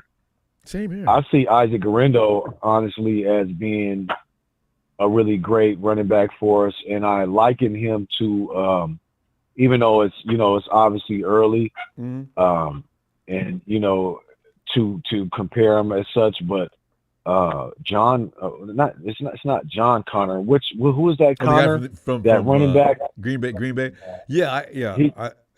No. He was I think originally was a Steeler, and then he went to Arizona. He's been given to James Conner, I think it was. Oh, James Conner. He was always given that I thought you were shit. talking about the guy we got from James Conner. I'd give anything to get James Conner on this team. My God, he beats us up every time we see him, whether it's in Pittsburgh or Arizona. Damn.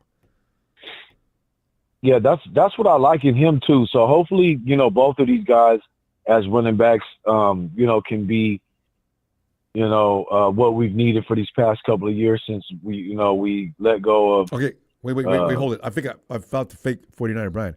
That's him right here. All right. 49er Brian would never say this. Let's get rid of that account right there. Brian, I think I got him.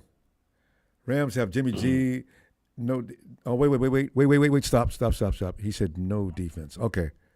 Maybe that is Brian. That is Brian. Okay, never mind. I thought he said that was a plus. Okay. Go ahead. But yeah, if we can finally get some solid running backs, these two guys can be utilized right away since we got rid of Trey Sermon and we got rid of, Terrion, Davis Price. Oh, that's right. It would be fitting for us to do that because man, he never got a chance. Yeah, I mean, we even drafted some other guys, some undrafted guys. We never got a chance to see the light of day. We ended up cutting them and they got lost in they got lost in the fold of the depth chart and stuff like that during practice or something. No, those undrafted guys from last year. Well, no, it's just the depth. The depth is more important for the defensive line positions and other positions than the running backs. So those guys we just had to cut dead weight. Those guys could have actually been really good. You drafted in the third round, and we saw TDP maybe 4-5 times in preseason. I don't remember any time during the season. Yeah, well, that's the problem. And so if Kyle decides that he wants to do that same shit like he did before and not give these guys the opportunity, then we're never going to see them really, their full potential, at least as 49ers, because they're going to get lost on the depth chart. Kyle's got his favorites, and he's going to do what he usually does. He might keep him. It would be great in case the guys get hurt up in front, so he has them as insurance policies. Shit, that's why I said as soon as he came, everybody's talking about, oh, we got Brock Purdy's a better quarterback. Oh, we got this. Oh, we got that. Is that Marketing Pro? Yeah. That doesn't sound like Marketing Pro. I don't know. I don't know no, somebody was playing back what you say. Somebody was playing back what you were saying. Was that me? Okay. Anyway. Some of you guys take your medication before this hour, please. All right, go ahead, Els. It's shit, man. It made me forget what I said, what I was going to say with all the goofiness going on. It would be nice if Cody Shrader is, taking notes from Kyle Juszczyk, because if this does end up being Kyle Juszczyk's last run with us this season, he can learn from the best. Yeah, he can learn from the best. Well, he could put some weight on. Shit, I don't know. He is smaller though. He's not tall like Juszczyk is. I think Juszczyk is at what? At least 6'1". Yeah, it's true, but he's idolizing CMC. He says he's actually crafted his own running game. He watches everything CMC does, and he's working on. That's why I can't wait to see what he looks like. Okay. Well, I'll take it. We got to see it manifest first, though. I still got my eyes on Isaac Guerrero. I feel like they saw something in him, even though he didn't have many snaps. It sounds like when he did get the ball, when he was, utilized over there, and Ellis, who was playing ahead of him? Why was he on the beat, not getting any more chances in that? Is it that he was? That's a good question. Or what? Or were they throwing the ball a lot? That's a good question. You would probably have to ask somebody that watched Louisville. I'm going to look at that. I want to find out. That would be good. That's a great question. We need to get some details on that. But he didn't get drafted for nothing. So there was something that was seen in his kid that I think is going to benefit us. He's definitely Elijah Mitchell insurance. He's a healthier, bigger, and his measurables are just, crazy with his size and everything. And then how fast he runs and all of that. So it's kind of like, for me, that's, Elijah Mitchell replacement. So, and I hate to say that because, I had so much. Elijah's not going to play the whole season. Yeah. Yeah. I mean, even if he makes the team, he'd be lucky if he makes the damn team, which I hope he does.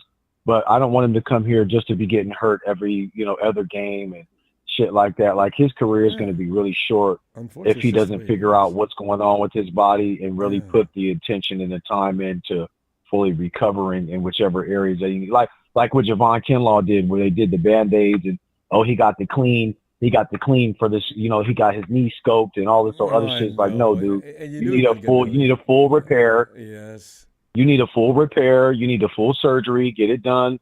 Take the year or however long it's going to take to fully heal, and then come back at full strength so that you can actually give yourself a chance instead of doing all of this, Band-Aid bullshit and never really getting to, manifest. You know what I'm saying? Let your talents really show. Put your product out there. He never did. It's so true. Well, we're gonna. But go. Yeah, man, I'm out of here. All right. Yeah, I'm out of here, man. Look, hey, Ijani, they won their softball game again today. Right. She had graduated today too. Wow. You guys got a party planned? You already attended that though by now. Yeah. Here goes. E. They had a game. I'll let her tell you about it. Okay. Hello. Hey Johnny, first of all, congratulations. Hi. Yeah, hi. Thank you. Graduation. You won the ball game too? Yes. Could you have We won 12-2. 12. Oh, that's like a football game, They need to get one more point. It's 12-3. That would have been right. Nice. Good. What did you do? What was your production? How many hits? I got a good hit today. One hit. How many times did you get up? I got 2 times. 1 out of 2. Hey, that's batting 500. No problem with that. All right. Score a run? Yeah. All right. A complete day. All right. And I graduated today. See, that's from 5th grade. There you go. You got that's a lot of good time for one person. Congratulations on all that. Thank you. All right, Johnny. You go ahead and continue to celebrate, and we're going to see you Friday if you got some time. Okay. Okay. All right. Later, Johnny. Bye, Ronbo. Bye. Shout out to Faithful. Thank you. All right, Ellis. All right, bro. Appreciate it. Johnny, right that way. Looking good. Shout out to Faithful, man. All right. Thank you, fam. Yeah, Thank you, man. And hit that like, subscribe. You know where you at. Wipe your feet, man. Shout out Papa D. Shout out Donna and Tanisha. Hopefully y'all well, man. And shout out Frank. Shout out Evan. Shout out Tony. And shout out the chat. Y'all know what it is, man. Go ahead and keep it going, man. Full speed. There you go. All right, fam. Have a great night. Cheers. And speaking of Tonys, hey, yo, Tony. Ronbo. Tony. Well, there we are, Tony, sitting at that place where we're always parked at just before we get ready to hit the beaches of Normandy. Hey, Tony, I'll tell you what. I'm trying to remember some of the bravado, the false impressions, the absolute lies that were told before the season started last year. I can never remember those, and I should write them down this year. Fred Warner's already claimed that Nick Sorensen's the guy. And we're gonna get where we're gonna go. It's gonna be riding the shoulders of this guy. If we have any mess ups, I don't remember, although in fairness, I don't remember all these accolades and pleasant things being said about Steve last year, so maybe we should have saw the writing on the wall. I do remember that Nick Bosa was totally uncomfortable with Steve. And Fred, being the nice guy he is, well, no, I have to look at myself first. I don't, it's not about what we did defensively as scheme-wise. It's pretty much what am I doing? Fred is such he's Mr. PC, right? When really Fred wanted to say, you know what? That BS thing we running out there called a scheme didn't damn work. And that's Tony. I'm waiting for somebody to be that bold and brazen. I'll worship that guy forever. That's not gonna happen. Johnny, the Rams are supposed to be getting better. Are you impressed? And Cody Shraer, I don't know if you know about running backs in college ranks, but this guy sounds like the next Rocky Balboa of football. But go ahead. Ronbo, forget all the hype, forget all the bullshit. You're going to basically have the same side on the field as you had last year. Yeah. The easiest way for, I'm speaking for myself, obviously, but I believe the easiest way for everyone, including yourself, to work out what's going to happen is just put it this way. You've got 16 players you're allowed to have 16 players on the practice squad, right?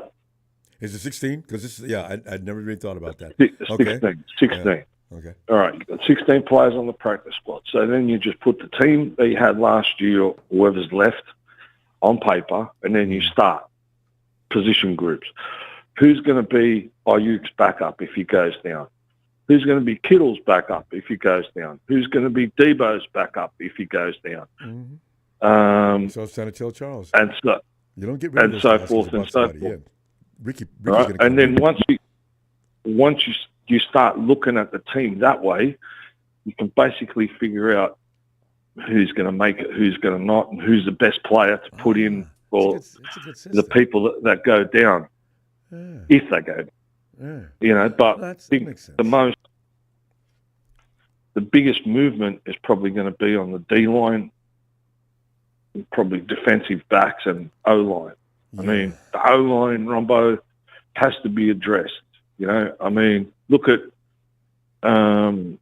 what's his name over at the Chiefs. What's he doing? He's bolstering the O line. The other thing is we've got other problems to worry about. We've got 4 short weeks, right? Mm-hmm. And we've got 4 short weeks, and we've got to play 4 teams that are coming off a bye. And God forbid those short weeks are matched up with the teams that are coming off the bye. We're in deep shit, right? Because the teams that are coming off the byes that we're playing are Kansas City, the Rams, the Seahawks, and the Bills. 2 or 4 of those teams are something that it needs rest before you play. I mean, they don't need rest. We do. We've got 37 days less rest than the Ravens. I know. That's a whole month, more than a month. Jesus, 7 days, right? 6, yeah. So this is what happens when the NFL succumbs to TV rights and money.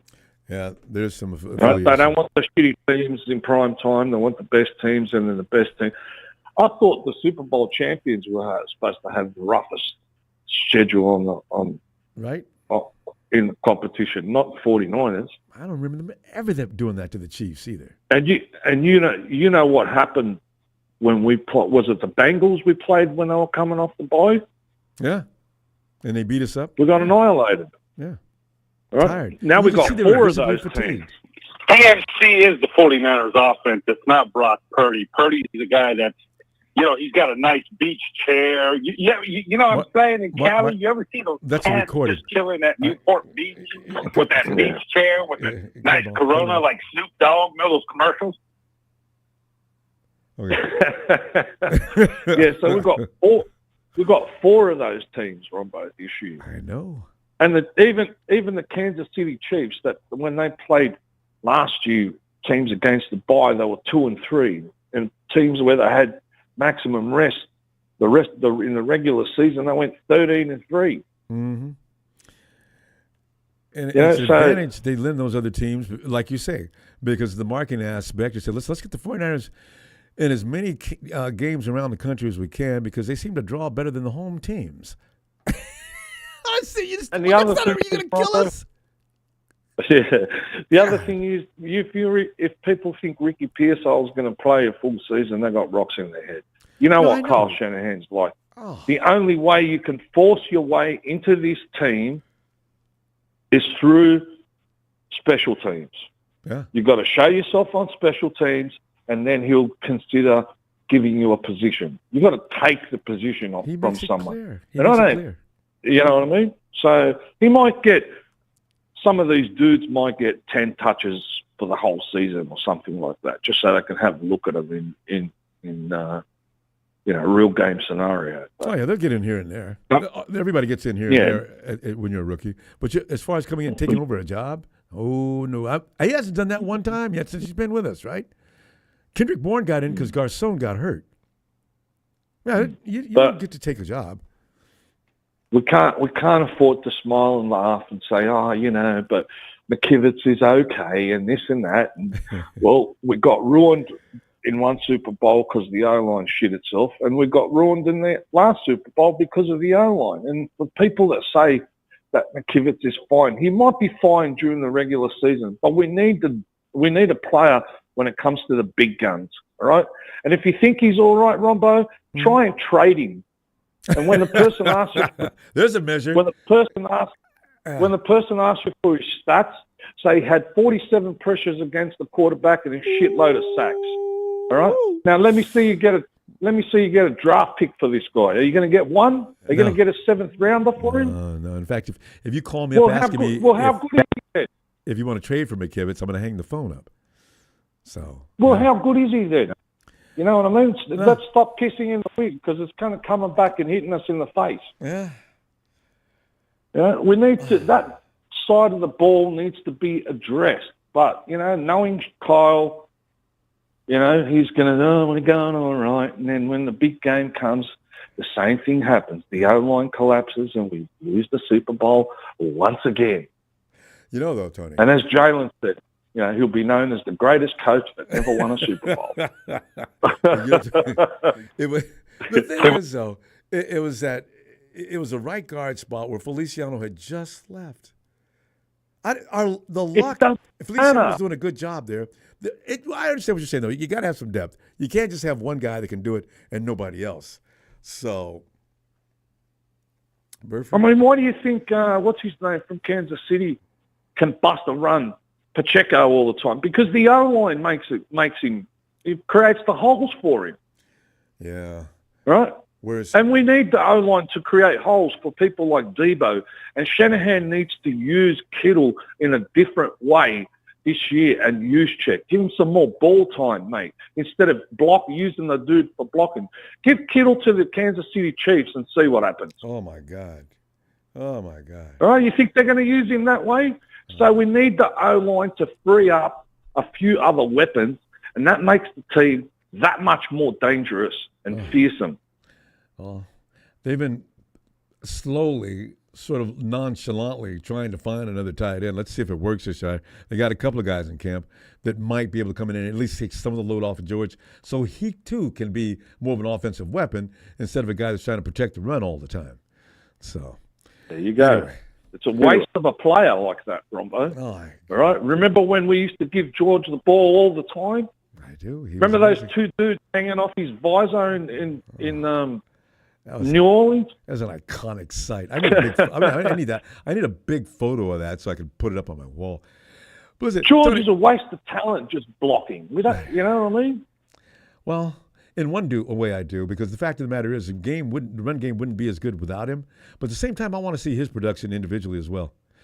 But Tony, we got to stop. I'll see you Friday, and we'll continue with this. And great points. All right, brother. Shout out to Evan Ellis, Papa Dragon, Big Show, and young Jalen, and the rest. And 49 and Brian. and 49 and Brian as well. And Tony, you're the man. You're the man, Tony. Thanks, brother. I appreciate you. Yeah, cheers. Love you too, buddy. Cheers, Tony. I'll see you Friday. All right, Robert. Cheers, brother. Cheers. Thanks. All right. And speaking of 49 and Brian, there he is. Brian, were you saying that there's another fake 49 Brian? Oh, there's like 2 or 3 of them tonight, Ronbo. It's hilarious. Well, you know what? So they're going to be easy to spot because they say things you totally would not say. And I knew there was something wrong a few days ago. You're not the one who's saying, I'm the queen of. That's not you saying that, is it?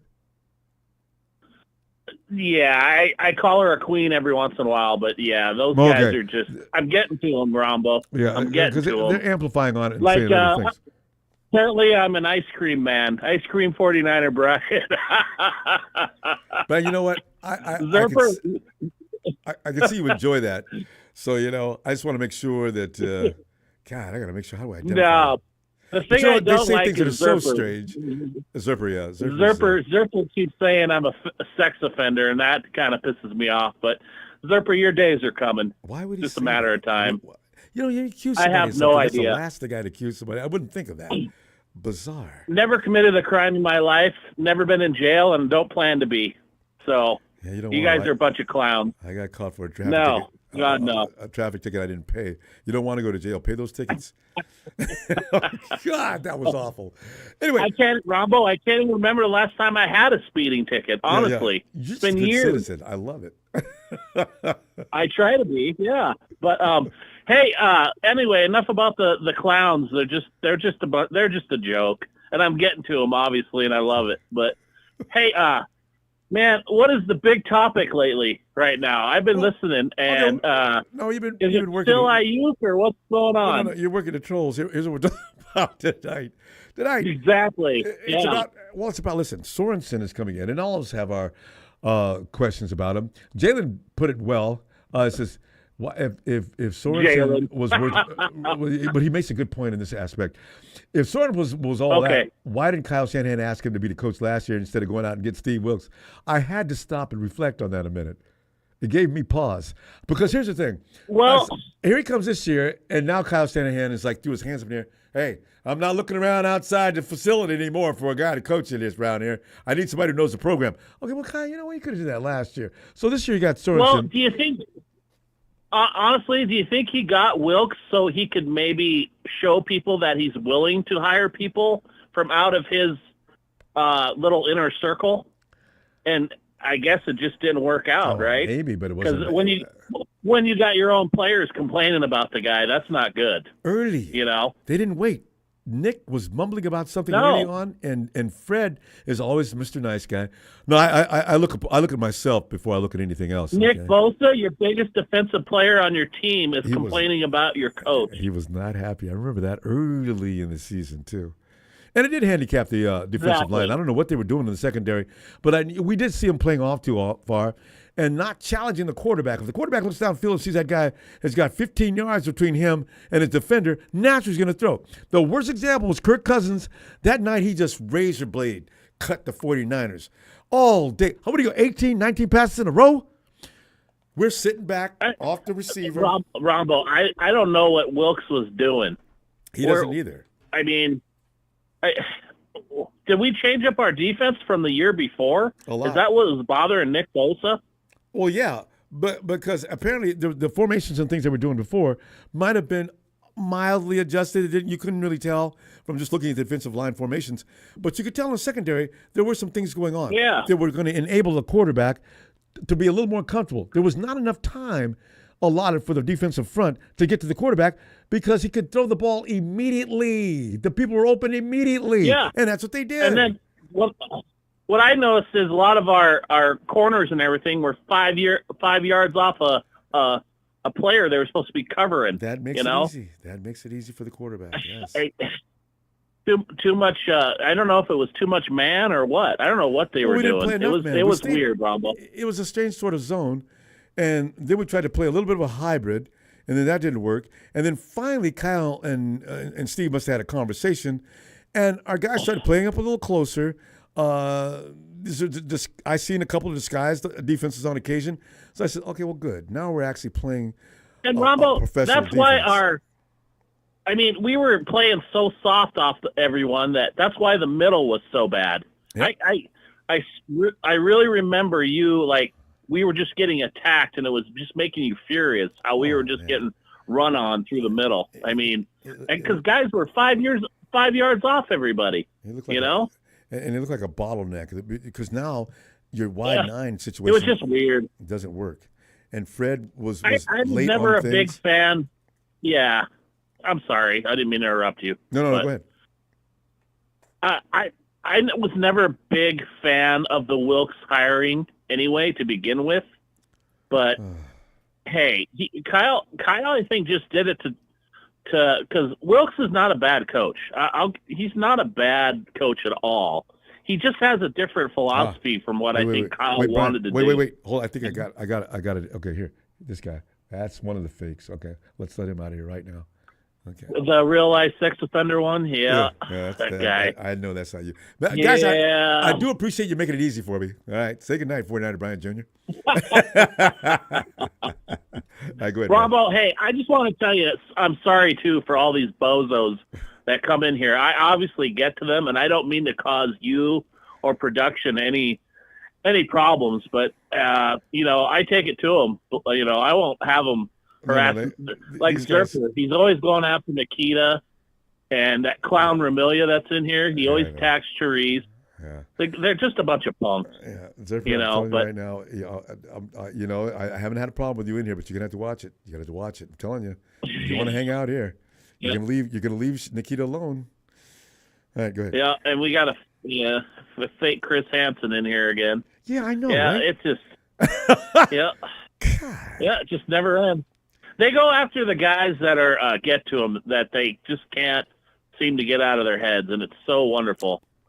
So, but I'm sorry for all the problems with these creepos coming in here and causing production issues. No, it's okay. These are the guys that are bothersome everywhere in the world. They're just a bother to the planet Earth, period. It's okay. There's nothing you can do about it. But I also wanted to say, I know Aiyuk is going to get signed because, again, Brock Purdy has a good connection with him right now. That's what nobody's talking about. All right. They're on, no one's talking about how tight they are. I mean, have you ever gone back and watched a few games when Purdy was throwing to Aiyuk? I mean, they were spot on to him. My favorite play of the year, that one with the Seahawks. God, I love that play. Oh my! How did he get that ball to him? That was insane. They're on the same page. They're on the same page. Yeah. Another wide receiver may have not made that play. Yeah. No, you don't see a Matt Stafford throwing a ball like that. Oh, he gets picked off. He tries. Yeah, and then with Brock coming, dude, he's ripped this year. His arms are Ronbo. He's going to be throwing dimes and deep ball. It's going to be a passing team this year. I just know it, and it's going to be amazing to watch. I'm so excited. I can just smell football in the air already. I've heard he's cutting up in camp already. I mean, Brock's out there spinning and twirling like a roll. It's just crazy. I said, wait a minute. Brock's feeling himself out there now because season had started. It's OTAs. He's having fun. But what Lombardi's reporting and other reporters, Brock Purdy looks a little different right now already. So I said, okay, good. Now, if Kyle doesn't put a leash on him and lets him continue to do some of those things like that, we might have something special. Ronbo, it's going to be fun to watch, and I can't wait till we stomp these Rams that are in here saying that they have 4 championships. What? Confirmed lie. No, they have. Yeah, that Ramilia. They have championships, but they don't have any Super Bowls. They think that they NFL championships with 7 or 8 teams is equal to a Super Bowl win. You guys can't use championships from a conference and compare them to a Super Bowl. You know what it's like to get to a Super Bowl? Hell, it's taking you 70 years to get 2. So what are you going to compare those championships to a Super Bowl? It's not. It's not. Oh, and they my keep God. on, well, we got championships. You guys don't want to acknowledge. Well, of course not. They're just embarrassing. And the best Ram guy you got on your show is Marketing Pro. But Any special? I don't know what's going on with him tonight. I tell you. How many people has he interrupted tonight? We're all just like, what the hell is Marketing Pro talking about? I don't even know what he's saying. Marketing Pro he drinks a lot, and the alcohol comes out every time he opens that line. Understatement. Let me tell you about Matthew Dime Stafford, Ronbo. And we got Jimmy G up in here too, so therefore we got it made now, and y'all. Hey, what are you gonna do about Aaron Donald? I don't need no Aaron Donald. Yeah, well, we gotta go. And no Tyler Thigbee this year either. Oh. I don't think he's coming back either. Yeah, I could just see Marketing Pro buying Ramilia and Zerper and all these clowns and around to Bud Lights, and they're all just like, yeah, you're the greatest Marketing Pro. We all love you. I wish I could see it. But listen, man, Ronbo, I'm so excited. Hey, I love you, man. I love the fam. Shout out to Nikita and Michael, Ray Jr., the real Chris Hansen. The fake one in here is a liar and a scumbag. Block him, everybody. Shout out to Ellis. And I'll just shout out to TNT and Big Show and everybody. Papa Dragon, Tony. Yeah. Jalen, I miss the old Jalen. I need to hear Jalen say something about the Cards and the Rams. What is it? They all poop and stink and all that. Remember when he used to do we that? got to get him back. He's not happy these days. He'll be back probably after the season starts. So, all right, Brian. Let me see you Friday. All right. All right, Ronbo. Have a good night, man. Love you. I love you back, fam. Bye. Brian he just likes to have a good time, doesn't he? I love it. And here he is. Well, since working tonight. Ooh, it's a big show. Ooh, it's a big show on tonight. So, would you get in here and let's argue about Brandon Aiyuk? Mute off. What's up, Ronbo? How are you? Brian, I'm sorry. Show doing fabulous. Don't call me names. I knew you'd find a way to get in there, get something in there. So, it's fun to, at this point in the season, because it's not going to be fun after the season starts. After that, gloves are off, and it's real, and everything counts, and it just gets so serious.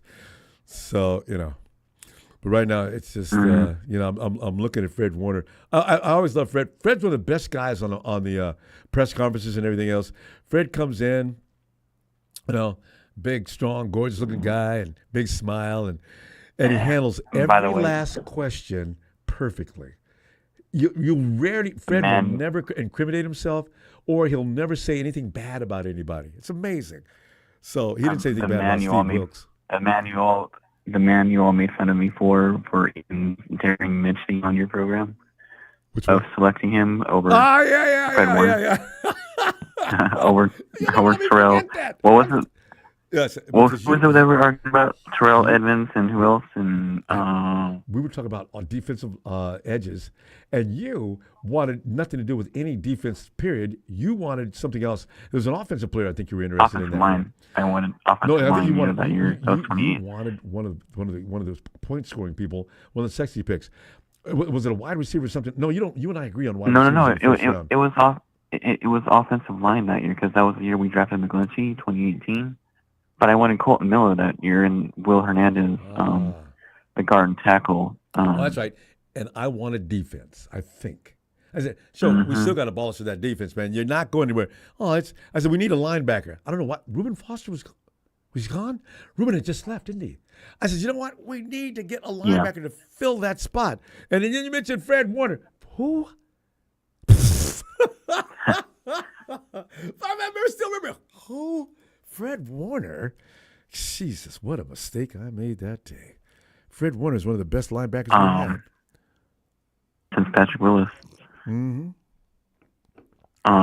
But anyways, as far as Nick Sorensen goes, the only thing I'm concerned about is how these players are going to gel and develop continuity with him. Yes, he's been in the building for a while, but in a lower capacity as far as coaching goes.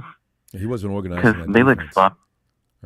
No, he was not. And they looked sloppy, completely sloppy and off last year. And Nick did not have his best performance either. Granted, he did miss a lot of time during OTAs and other team activities given his contract situation, which is entirely his fault. So before you go any further with that, you know what? You mentioned that. I think we were witnessing a mutiny on the bounty with that defense at early on in the season.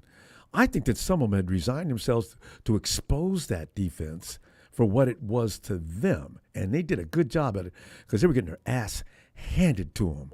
But go ahead. Oh, especially the teams running on us.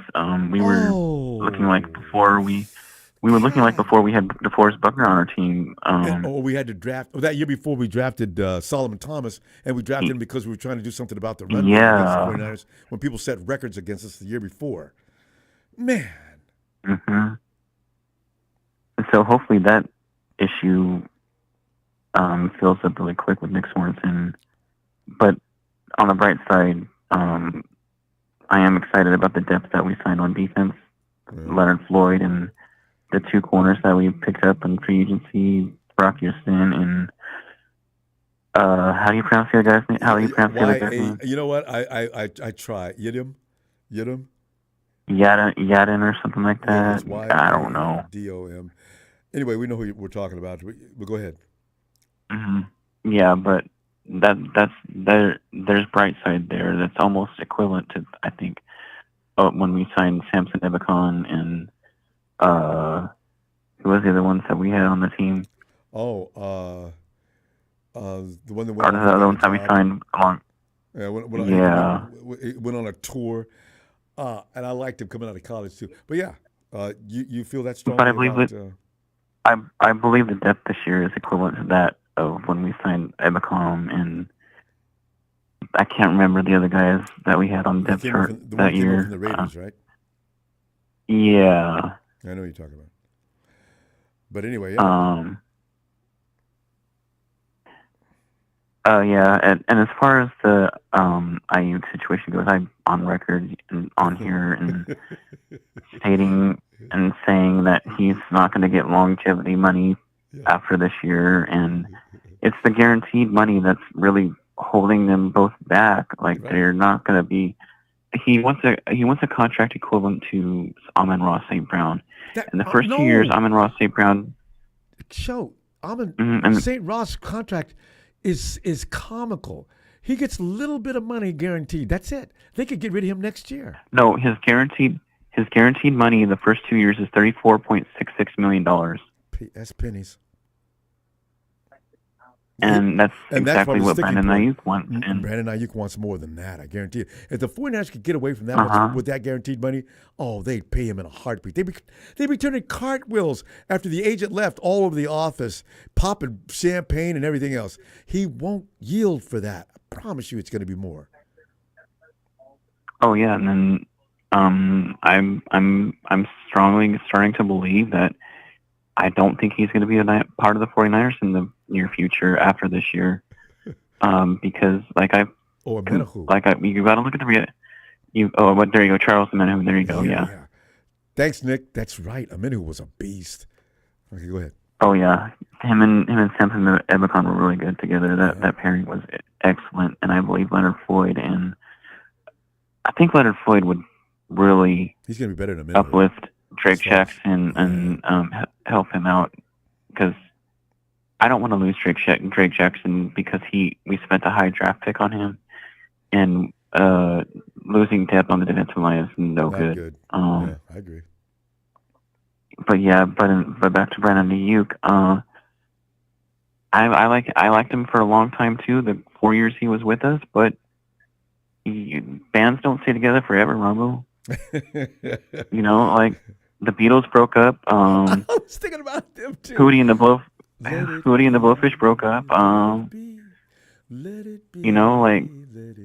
We've got to accept the reality of the situation that there's not enough money to go around for everybody on this team, because we have a lot of top heavy contracts after this year expiring. You cannot play the Yoko Ono role of breaking up this band. I'm telling you right now, Aiyuk stays. Oh, I bet you a steak dinner. I bet you a steak dinner he doesn't. Okay, are you talking about there's not going to the 49ers just going to rush up to him and say, "Listen, we decided the ball's in our court. We're not going to pay anything right now. You're under contract to stay with us for that. We picked up your 5th-year option for a reason. You've got to play out this next year, and then let's see what happens after that." And I can't imagine them doing that, because if they were going to do that, they might have done that already. They're not going to just carry on. If they were so high on him, they would have signed him already. They were so high on him, they would have signed him already. Why didn't you sign Fred and Nick? Can you be higher on any other player than you could be on Nick Bosa? We're 15 minutes away from opening day, and the 49ers finally signed Nick Bosa. Made me mad as hell, but that's what they do. This is a routine. I don't believe they're going to. This is a totally different situation, though, Ronbo. Like, we've just come off a Super Bowl, and we're in cap hell right now. I keep telling you this, and there's a lot of fans that are not accepting reality that there's not enough money to go around. You have CMC wanting a new deal here pretty soon. You have Tavarius Ward that's going to be a free agent. Those are two prime players that are more important than Brandon Aiyuk. The only scary deal next year is a quarterback. Everybody else could be either thrown out or manipulated, but you're not going to get rid of your top wide receiver. So it's just not going to happen. Ronbo, it's fine. We would be just fine without him. Without him, yes. I mean, without CMC, we're dead in the water. We have no identity on offense. I mean, without CMC walks, our identity on offense is dead. I'm going to dedicate an entire program to you. The day Aiyuk leaves, before I believe he's going to leave. All right, guys, tonight we're going to pay tribute to Big Show, one of the biggest guys as far as I'm not the only mouth that's saying this. I submitted a YouTube show to you. I'm telling you right now. I submitted did you see the YouTube video that I tagged you on Twitter? I saw it. I saw the headline. I'll get to it later. Before the draft, they were all in agreement that Brandon Aiyuk is going to stay. Now, after the draft and this contract issues continuing to drag on, now they're starting to believe and finally waking up and smelling the coffee. And the longevity money is the issue, and so is the guarantee money is the issue. And they're all both in agreement that he may not be here for a long, long time to come. And including Chris Sims and Mike Florio is starting to believe that too. No, Florio's already said that's not happening. I just watched their podcast today. Although Florio, I couldn't say So- CC in that. Chris Sims, I always wonder how much he knows. So there may be some. He knows a lot. Some credence to that. But So- I'm sticking my guns, and I say, we'll dedicate. I am an too. entire You know, program I to you. always do that. I never flip flop on here. I've noticed. But I will. We will tribute you for And an I entire don't care show. how many. I don't give a shit. I don't give a shit how many times I'm wrong. If I was right all the time, I would have the winning lottery numbers for tomorrow, and I would be a billionaire by now. So I don't keep count of how many times I'm wrong. I really don't care. I don't care about being right either. I just give my opinion like everybody else here on here. Well, I've given you credit on when you were right, though. So we're gonna go. I'm gonna see you Friday, and hope you get some time. Well, yeah, thank and you. I love these Appreciate it. conversations. All right, shout out Get to on back everyone. here. All right. You all take care. Have a great night. Night show. And here's the thing. And I'm looking at the board, and the next guy up is you got Show, and I going back and forth about whether Aiyuk's going to stay or not. And then here comes Jalen. Jalen! Cliff got the boot. Pete sitting on that stoop, and Sean McVay play call like poop. Man, Ronbo, what's going on, dog? How's it going? I mean, I hate to kick a man while he's down. After Big Show done came in here and just destroyed it. just did the chat wrong. Done got everybody host wrong. Here comes Jalen. Now, y'all don't want me and Big Show to get on the three-way. Y'all really don't.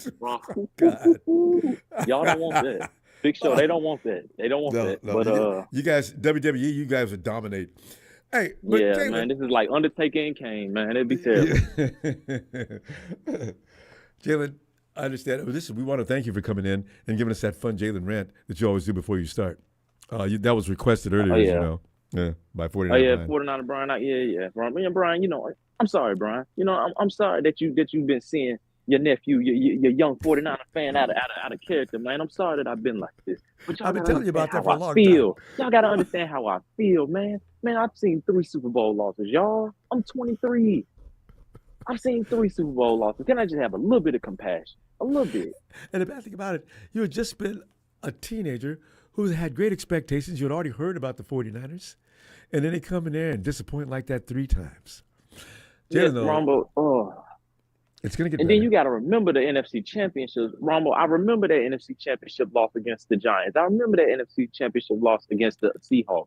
I remember these 2 against the Rams and then the Eagles. Ronbo, it's not just I the believe Super Bowl. you've been left scarred, and I hate that. Yeah, man, Ronbo. I mean, Tom Sula, Kelly. I mean, Ronbo, I've seen the Bruce Miller incident, him knocking out old men. I mean, Ronbo, I've been through that was when things had finally hit rock bottom.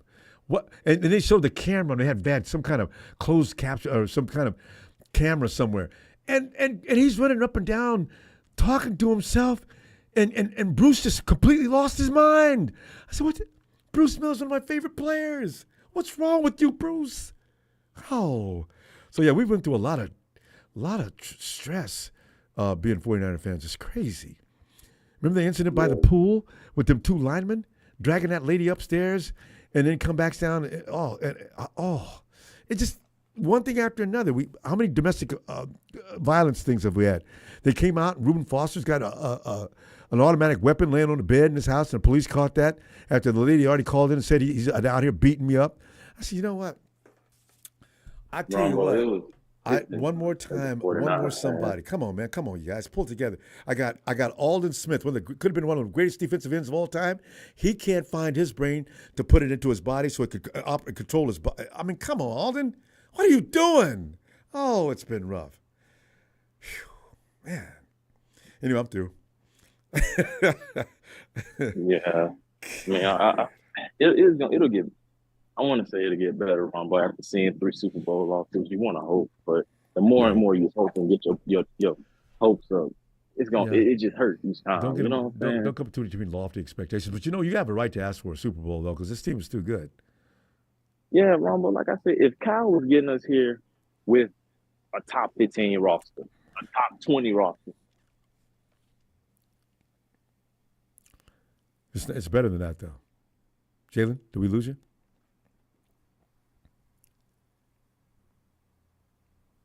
We did. Jalen, let's come back, Jalen. Give him time. Don't close the line though. We'll give him time to get back in here because he has these issues every now and then. Who's up? Jalen, can you hear me? Because we don't have you. All right. We'll come back, Jalen. Jalen, when you get in, let us know. All right, let's go to Tony ATL, the man who Marketing Pro has to pay fees in order to be on the program. Hey, Tony. Oh, did our system fall down? Give me what I'm about to say. Oh, Tony. Ronbo, there we go. The music's off. Okay, good. How you doing? Yeah, doing all right. You know what I'm saying? I mean, it's that time of year you got to feel good. But Tony, go ahead. Ronbo, great call. As soon as you came on, you said you are out of here. I was cracking up, Ronbo. As soon as you came on the air. I don't know why guys think they could just use somebody else's name and talk completely out of character, and it's not going to be noticed. God. And Ronbo, forgive me for what I'm about to say, but Zerper, Slurper, whatever your name is, I'll knock you around so hard it'll rattle your ancestors. Ronbo, let's just setting up fights. But Tony, come in, man. You're getting attention starting to build up, Tony. The pressure's going to be on you like it is on every other contending team soon. You know that, don't you? You got to win. I don't think there's no pressure on us. Well, not I don't yet. think there's no You're pressure right. on us because not we until got next young year. talent. Yeah. We got talent like Grady Jarrett and all them.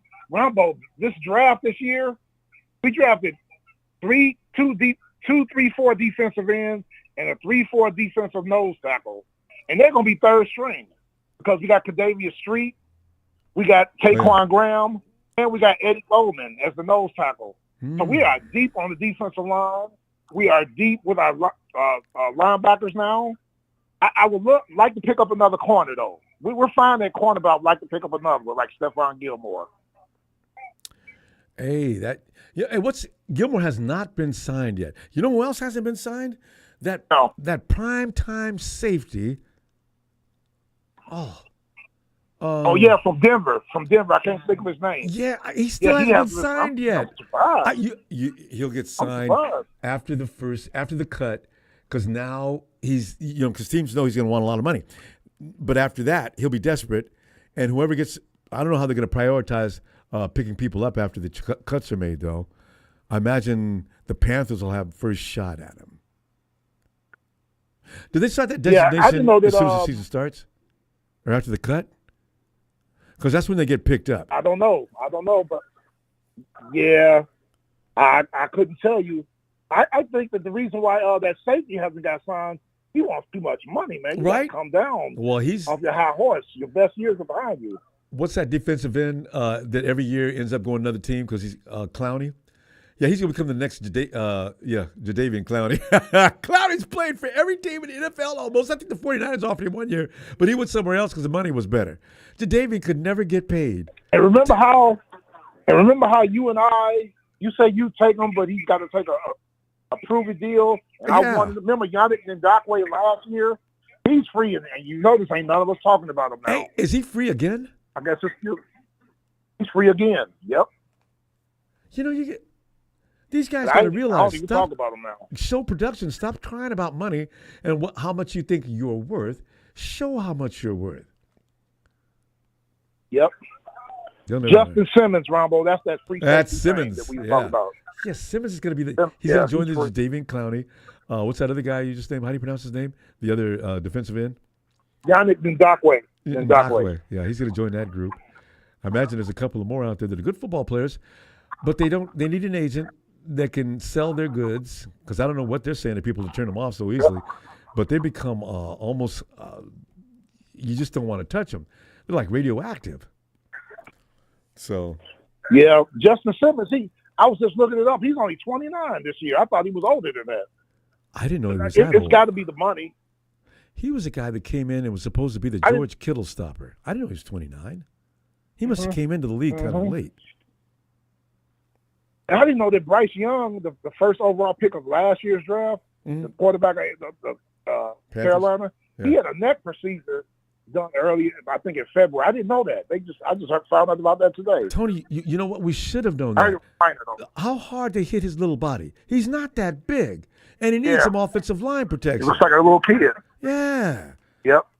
Oh, there's another guy. Like a little kid. There's a cornerback that was taking a picture with one of the Washington Commanders. Tony, this dude looks like he weighs $150 soaking wet. He's skinny. He's short. I said, oh, he's going to get hit one time. That's it. Ronbo, can you hear me? Ronbo. Yeah, Jalen, we can hear you. I'm sorry. I exited out. What's up, Tony? How you doing, man? Hey, Jalen, what's going on, man? Can you hold on a little bit? My dad loved the Falcons, Tony. So I got much love for the Falcons as well, man. Is Shout that out right? to you. Yeah, my dad loved. You know what? Mike I kind of Vick, agree with Ronnie you. White. You know how I feel about Kyle Shanahan, what he did to us in Super Bowl 51, running the ball 2 more times. He'd have had a world championship.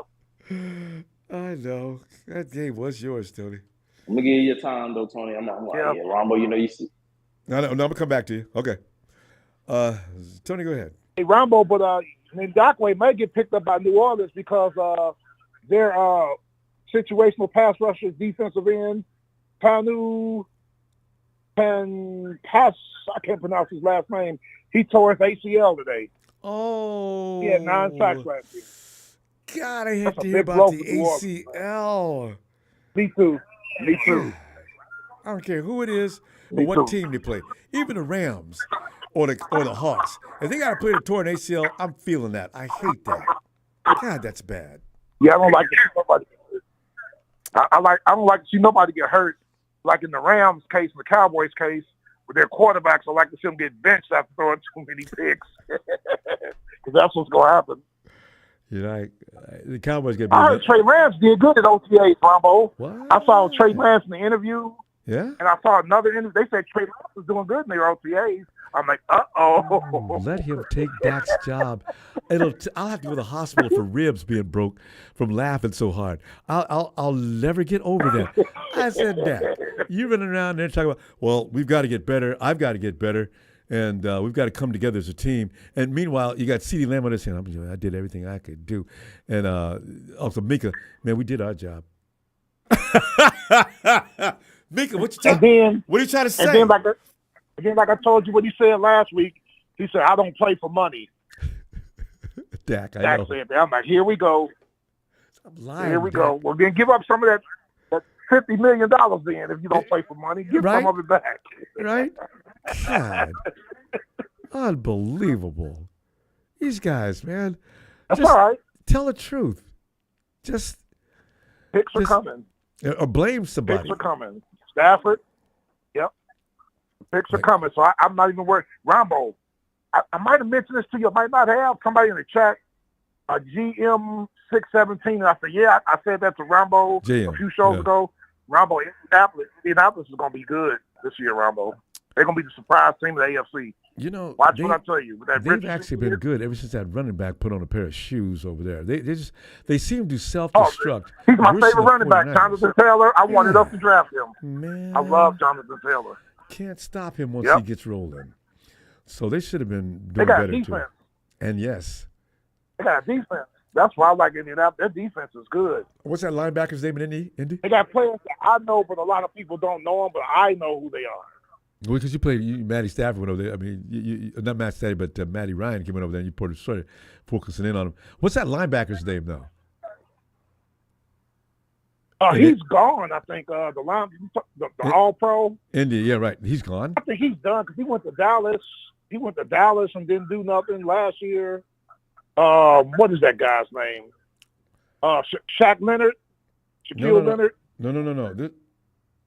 Is it Shaq Leonard? No. This guy. Zaire Franklin? I think that name sounds more familiar. Anyway, him and Fred. Yeah, he gets a lot of tackle. Were making me laugh because they were both trying to get paid more than the other one, right?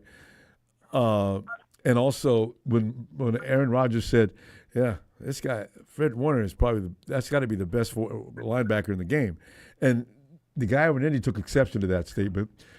I said, I love when this happens. Aaron Rodgers started a little bonfire, and he wasn't even trying to. He was just impressed with Fred Warner doing a great job that night that we had a really bad team, but Fred Warner was still playing like he was playing for the Super Bowl. So that impressed Rodgers. And they got a defensive tackle, Ronbo, you ain't never heard of. I've known him for years. Named Grover Stewart, Indianapolis. Oh, really? Been in the league since 2017 out of Albany State.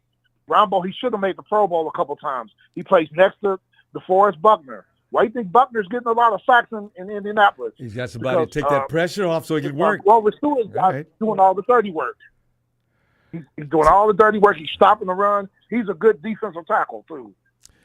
Well, Tony, we're gonna go. Normally you wrap up the show, but Jalen came back in. So listen, let me see you Friday, and let's continue where we left off here. Yeah, I want to talk to you about your receiving core some more because you guys, it's something's got to give, and things are getting tight with your receiving core. I can tell by the way you're talking and some of the other people in the chat. Oh, that's crazy. We'll talk about that on Friday. I'm looking forward to it. All right, Tony. Yep. Have a great night. Cal Hurst still hyping the Rams, Ronbo. I don't get it myself, but he's doing. I think Seattle will do better than the Rams. And that's going to be interesting to see because Seattle's going to be a defensive-oriented team. That's going to be fun to watch. All right. Yep. All right. I'll see you Friday, sir. Looking forward to it. Night, Tony. And all right, let's go back to Jalen. Hey, Jay. What's up, Ronbo? Jalen, I'm not sure. I'm not sure. Yeah, I can hear you. I'm not sure where you left off. I forgot where we was on that. Man, all I know is Kyle Shanahan needs to be held accountable. Well, how would you go about doing that, though? I mean, how severe of a punishment or whatever you're talking about are we talking about? Before, and you're going to be like, Ronbo, the media never talked about how Cal, like the football media, Stephen A., all these guys, nobody ever talked about how Kyle Shanahan keeps blowing these big opportunities. They talk about Dak Prescott blowing divisional round games, but they don't talk about Cal blowing super. Nobody calls him out. Ronbo, nobody calls him out. Kyle Shanahan never called out, Ronbo. When was the last time Kyle Shanahan was called out on national television? You're good. That's a good point. I've never heard it. Kyle gets nothing but praises. And it shouldn't be. You got the best roster in the freaking NFL, Ronbo. You should be in the Super Bowl, Ronbo. It's not like you got the freaking Giants roster making it there. I can see that. But, man, you got the best freaking – Ronbo, you got the best linebacker, best left tackle, best fullback, best tight end. Ronbo, what else do you need? You could go on further, too. It's strange. Nobody's gonna say, "Oh man, Kyle Shanahan, what you doing, bro? Why you keep?" Everybody just always says, "Well, we know Kyle Shanahan's gonna keep him there. He's gonna have him at the door. He's gonna have him competing." Ronbo, we're not the Lions. Competing is not enough. We need to win championships. Oh, but Jalen, what they do is they make sure that if we're gonna lose to somebody, you're gonna lose to what's gonna be called the future GOAT and Patrick Mahomes. So if 49ers going in and bowing to Patrick Mahomes, that's acceptable, actually. That's why. If we'd have lost, I tell you something, Jalen, if we'd have lost to the Green Bay Packers or the Lions in that playoff game, I think all hell would have broke loose and Shanahan's name would have been mentioned in mud Ronbo, with everybody else. We lost to the Rams, brother. The Rams. Well, we lost to the Rams. It ain't no reason, Ronbo. This is just some games you got to win, man. If the Green Bay Packers are playing the Bears in the NFC Championship, Packers, y'all got to win that game. It's the Bears. Y'all kick their ass. Ronbo, you just got to win that game. You can't lose that Rams game, Ronbo. Plain and simple. We beating the Rams with Blaine freaking Gabbert. Come on, Ronbo. Like, there's no reason we should have lost to the freaking Rams, man. I don't want to hear that. You know what's really sad? It's too bad there's not, I guess, best 2 out of 3 games. In one game, accidents will happen. You even look at the NBA tonight. Minnesota finally got past Dallas. Why? because Kyrie was having an off night. As was Jokic. So I'm not Jokic, but Luka. So these things happen. We just have, unfortunately, been victim of circumstances because there's reasons sometimes the 49ers lose these games other than just coaching. I would have rather that off game have been Week 16 when we played the Rams to get into the playoffs. No, I would have rather us not have made it instead of yeah. getting all the way to the NFC Championship. Ronbo, come on, man. It sucks. How, Ron? How is it that the one team the football God gave it to us, the one team in our way, we were 2-14 with Chip Kelly. Who were those 2 wins against? The Rams. How the hell is the one team in our way of the Super Bowl? The team that's in the Super Bowl, Ronbo, the team in the Super Bowl, not even the Chiefs, it's the Bengals.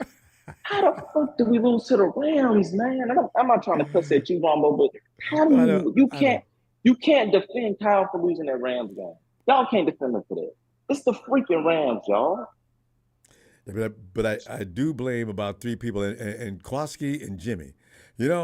I really don't know what they were thinking that day, but had they done their job, as Bill Belichick would say, had they done their job properly, we would have won that game, actually.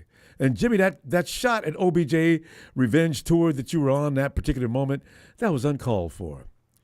So, there's things that, you can't control from the sideline. Yeah. Ricky Ronbo, he took Ricky Pearsall at, how many yards do you think this kid's going to get this year, Ronbo? At best, 300, 400 maybe. So we just took a guy in the first round just to get, Kyle, get him up to speed. Bro. He's got to get him up to speed. Ronbo, you don't grab a Ronbo, but I thought first round picks were for immediate impact, not for 3 years down the line. That gets such controversy. People pick quarterbacks and made him sit down. Kyle's looking for the future. He wants Ricky Pearsall because he didn't want anybody else to have Ricky Pearsall. Had Ricky Pearsall had a quarterback worth a damn, Ricky Pearsall would have went in the first round, high up in the first round too. That boy can play. The 49ers knew it, and they went and got him now because the future's coming. Debo's not going to play this whole season either. You could see Ricky Pearsall. I could be wrong. If Debo goes down in week 4 or 5 or 6 for 2 or 3 weeks, if he goes down for extended stays, I look for Ricky Pearsall to get at least 600 yards. Ron, but all I'm saying is the offensive line should have been addressed. We had 2 years and no first round picks. We should have took the offensive line. No, it wasn't, Rombo. We still got the Rombo. Kind of, not really, but when we play an elite defensive line like the Ravens, Rombo, and we get our asses kicked again, I'm gonna ask you, did that offensive line get an improvement? Because it's real good to look good against the Commanders and against the Cardinals and against another team that ain't winning no games. But when you go against a good team like the Ravens that can really get with you on how they look in, Rombo. Lord, Jalen, I'll tell you something to make you feel a little better, though. The 49ers did address it in one way. They went and got faster guys to put on the offensive line. A lot of those guys weren't able guys that can block. But wait, here's the thing. When I say faster, I mean faster at getting their assignment done. Those guys were getting beat at the line of scrimmage. Guys were zooming through them because they were slow. The fastest guy we got on the offensive line, of course, is Trent Williams. Aaron is not bad, but he's not fast. Actually, Brindle is actually one of the faster guys on the offensive line. He can plug that hole before it leaks. We have guys that didn't have enough speed.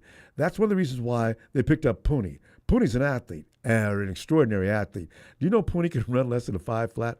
So, they went and got guys that could address that particular problem. The 49ers are always thinking that way. Unfortunately, they have to go through the disaster before they apply anything to it. And that's unfortunate because it's cost us a couple of Super Bowls.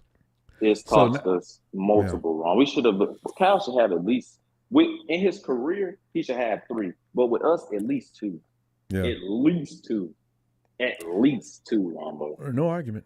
I'm not offering the argument. I'm tired of it too, especially in the fourth quarter. You had the game all the way down to the fourth quarter. Hold on. And you choke. Finish. And Ronbo, here's my thing. If this was a player, we'd be saying, dude, you're not clutch. We got to get a new quarterback. But because this is a coach, we don't say anything. We don't say anything, Ronbo. We don't say, oh, he's holding us back in the fourth quarter. He can't get it done in the clutch. Ronbo, when has Kyle Shanahan been clutch in the playoffs? All of his games have been blowouts. I know. But that's what Kyle Shanahan's supposed to win. We're never supposed to have a game won in the fourth quarter. But I'm sick Ronbo, of that that's too. what the best Win can that do. game The earlier. best can win always, Ronbo. The best Well, of the yeah. best can win always. In them clutch situations. And Jalen, something that you could use that you don't, and it's nice of you, if the 49ers are not leading at the half, it does mean something bad. What is our record when we're not leading at the half? I think it was like 1-15 or something. Yeah. So that's not good, Ronbo. I already know it. You get Kyle off script, and he's an average guy. Well, he stays out of that position pretty much, but when it does occur, it's always at the exact look at his roster, wrong Ronbo. time.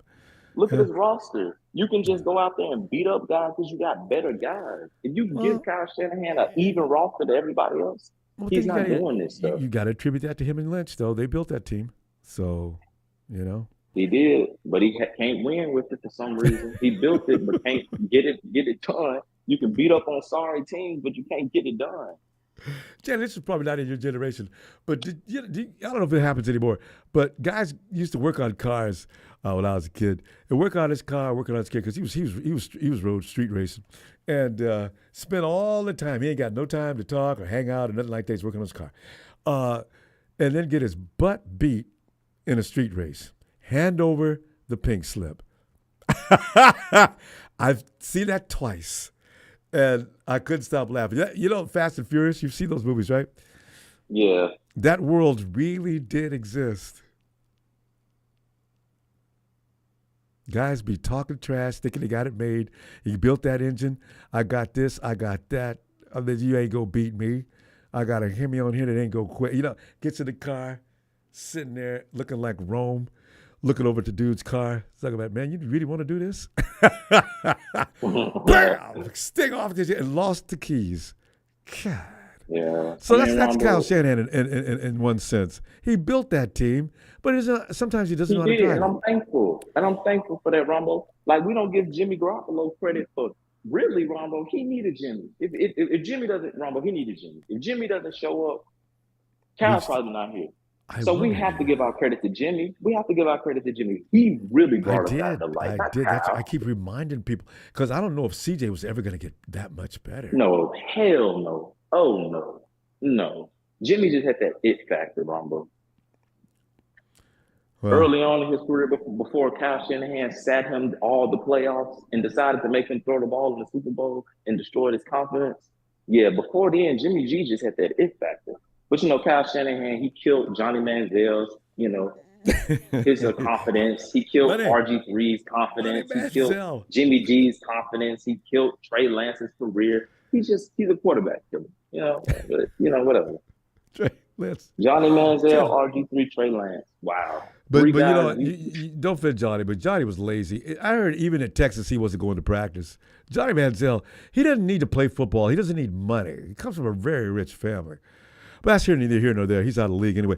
Hey, let me, Jay, I'll be back Friday. All right, let's continue, man, because everybody waits for you. I will talk to you, Ronbo. I'm gonna talk to you. Good talking to you, man. I always appreciate you, Jalen. You know this.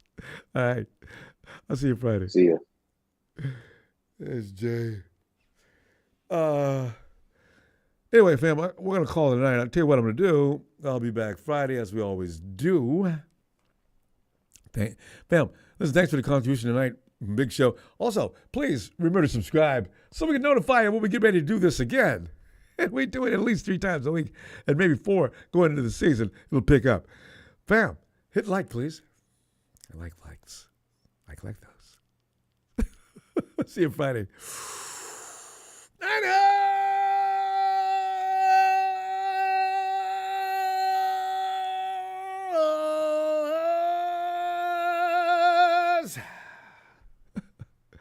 Well, happy birthday, Aaron.